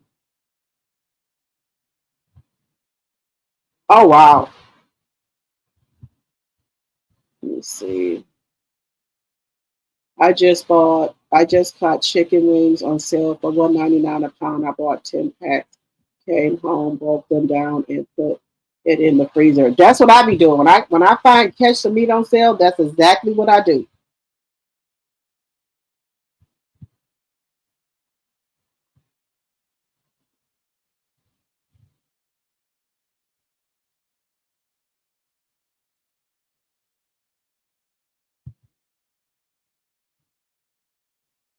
Consider now that people are hitting my blood, they allowed to express my blackness. Okay. All right. All right, guys, we've been on here for 3 hours. I appreciate each and every one of you guys for coming to my live and spending your 3 hours with me. I appreciate you guys from the bottom of my heart. Also, I thank you for the new members, the new subscribers who have joined. Thank you guys so much. And please make sure, guys, you're sharing the video so we can grow over here. And make sure that you hit that like button. Even if you see that hype button, if you can hit that as well. Also, make sure you follow me on all platforms. And I will see you guys later on today. Everyone have a good night.